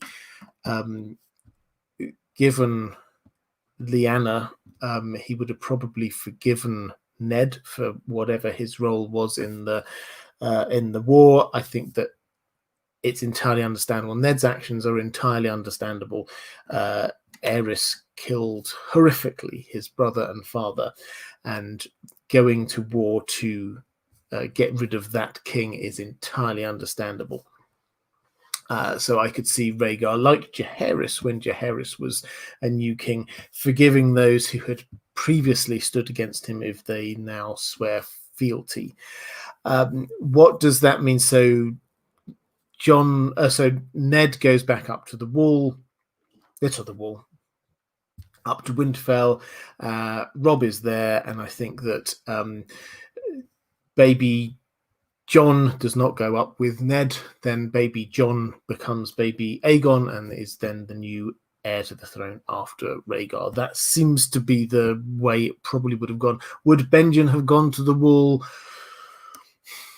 Probably, if Lyanna died, because his reason for going to the Wall was, as much as anything, that he knew about what was going on with Lyanna and Rhaegar, and he could have stopped it by just saying something, but he was keeping a secret for her, and this led to a war which killed thousands, tens of thousands, and I think he would still feel that guilt, and I think he would still go to the Wall. So I think that is there. He wasn't sent to the Wall. I think he decided to go to the Wall out of a sense of guilt.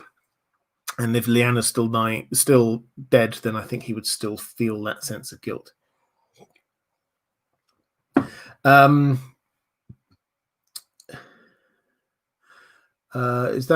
I see Chrissy has to go? Chrissy Waldstone's. Chrissy, thank you so much. If you're still here, thank you. I hugely appreciate it. We are going on a little bit tonight, so apologies for that, but thank you. Fantastic.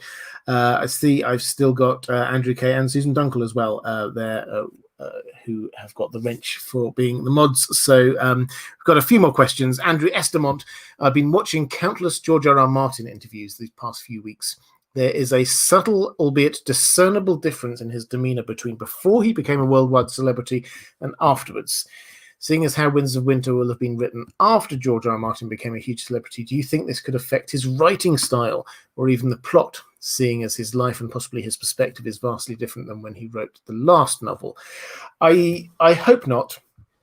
I mean, it's obviously possible, but I think he's now, as much as he likes to say that he's this Gardner writer, he just lets the characters go where they want. I think by this stage he's boxed himself in a bit. He knows where the story's heading in its big beats, as he says. So he can't change it huge amounts. So the main thrusts of the story are going to remain the same, regardless of his own personal fame.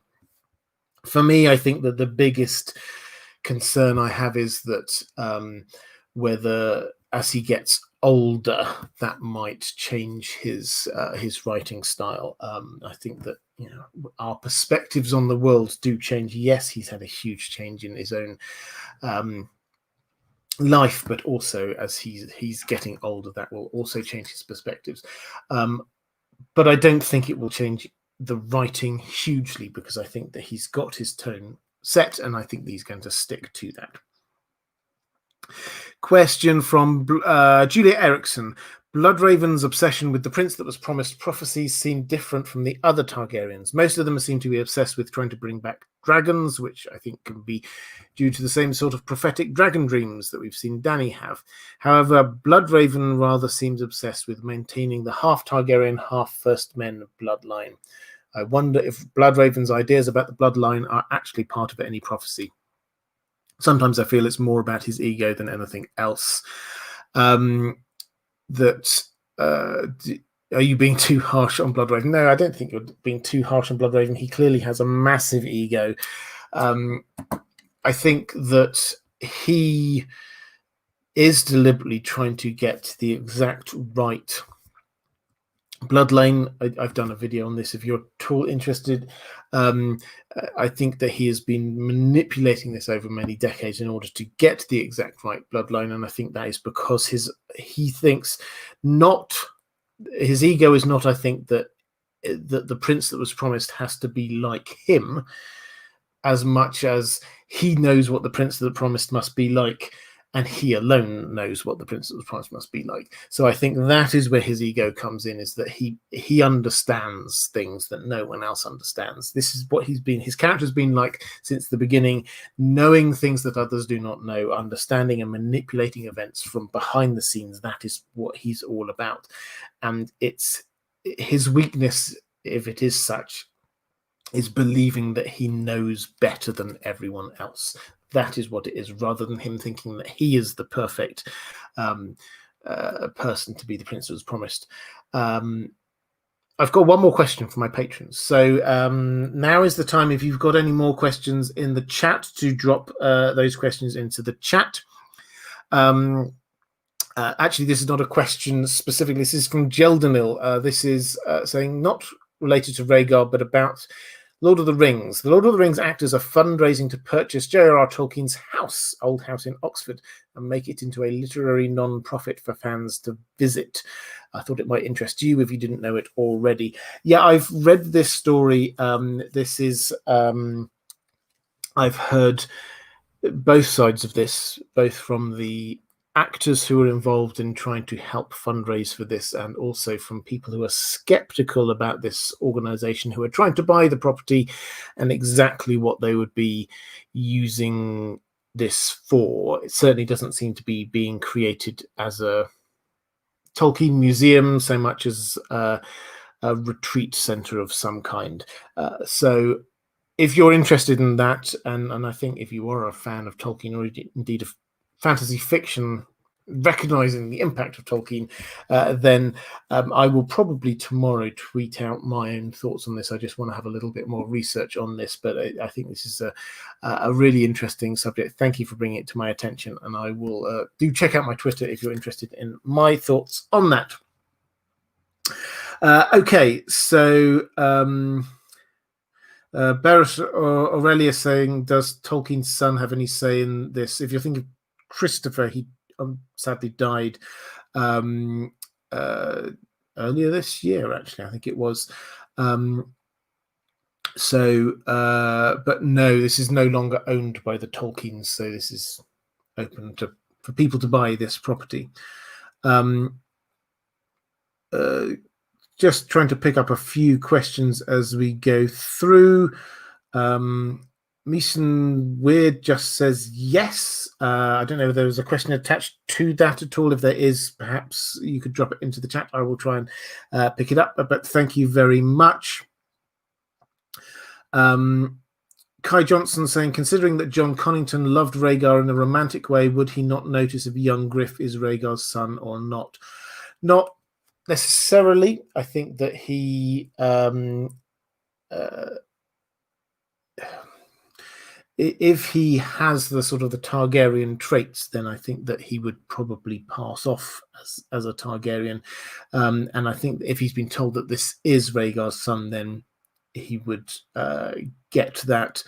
I mean, I accept the point that maybe he would go, hang on a moment, you've not got any of the mannerisms, or your face doesn't look exactly like, your eyes aren't alike, or whatever. But I think we just have to accept this conceit of the fact that this is a child who was brought up never having known his father, and therefore why on earth, this is John Connington's perspective, why on earth would he be like his father? John Connington is the person who is being the father figure for him. Matthew Jacob V saying, I wonder if Lan the Clever was wise. Tyrion is definitely knowledgeable and clever, but not very wise. Yeah, I mean, I think Tyrion is sometimes wise. I think certainly if you go back, I'm rereading or re-listening to book 1, A Game of Thrones, and certainly when you start going to his advice to Jon the first time he met him, that was certainly very wise.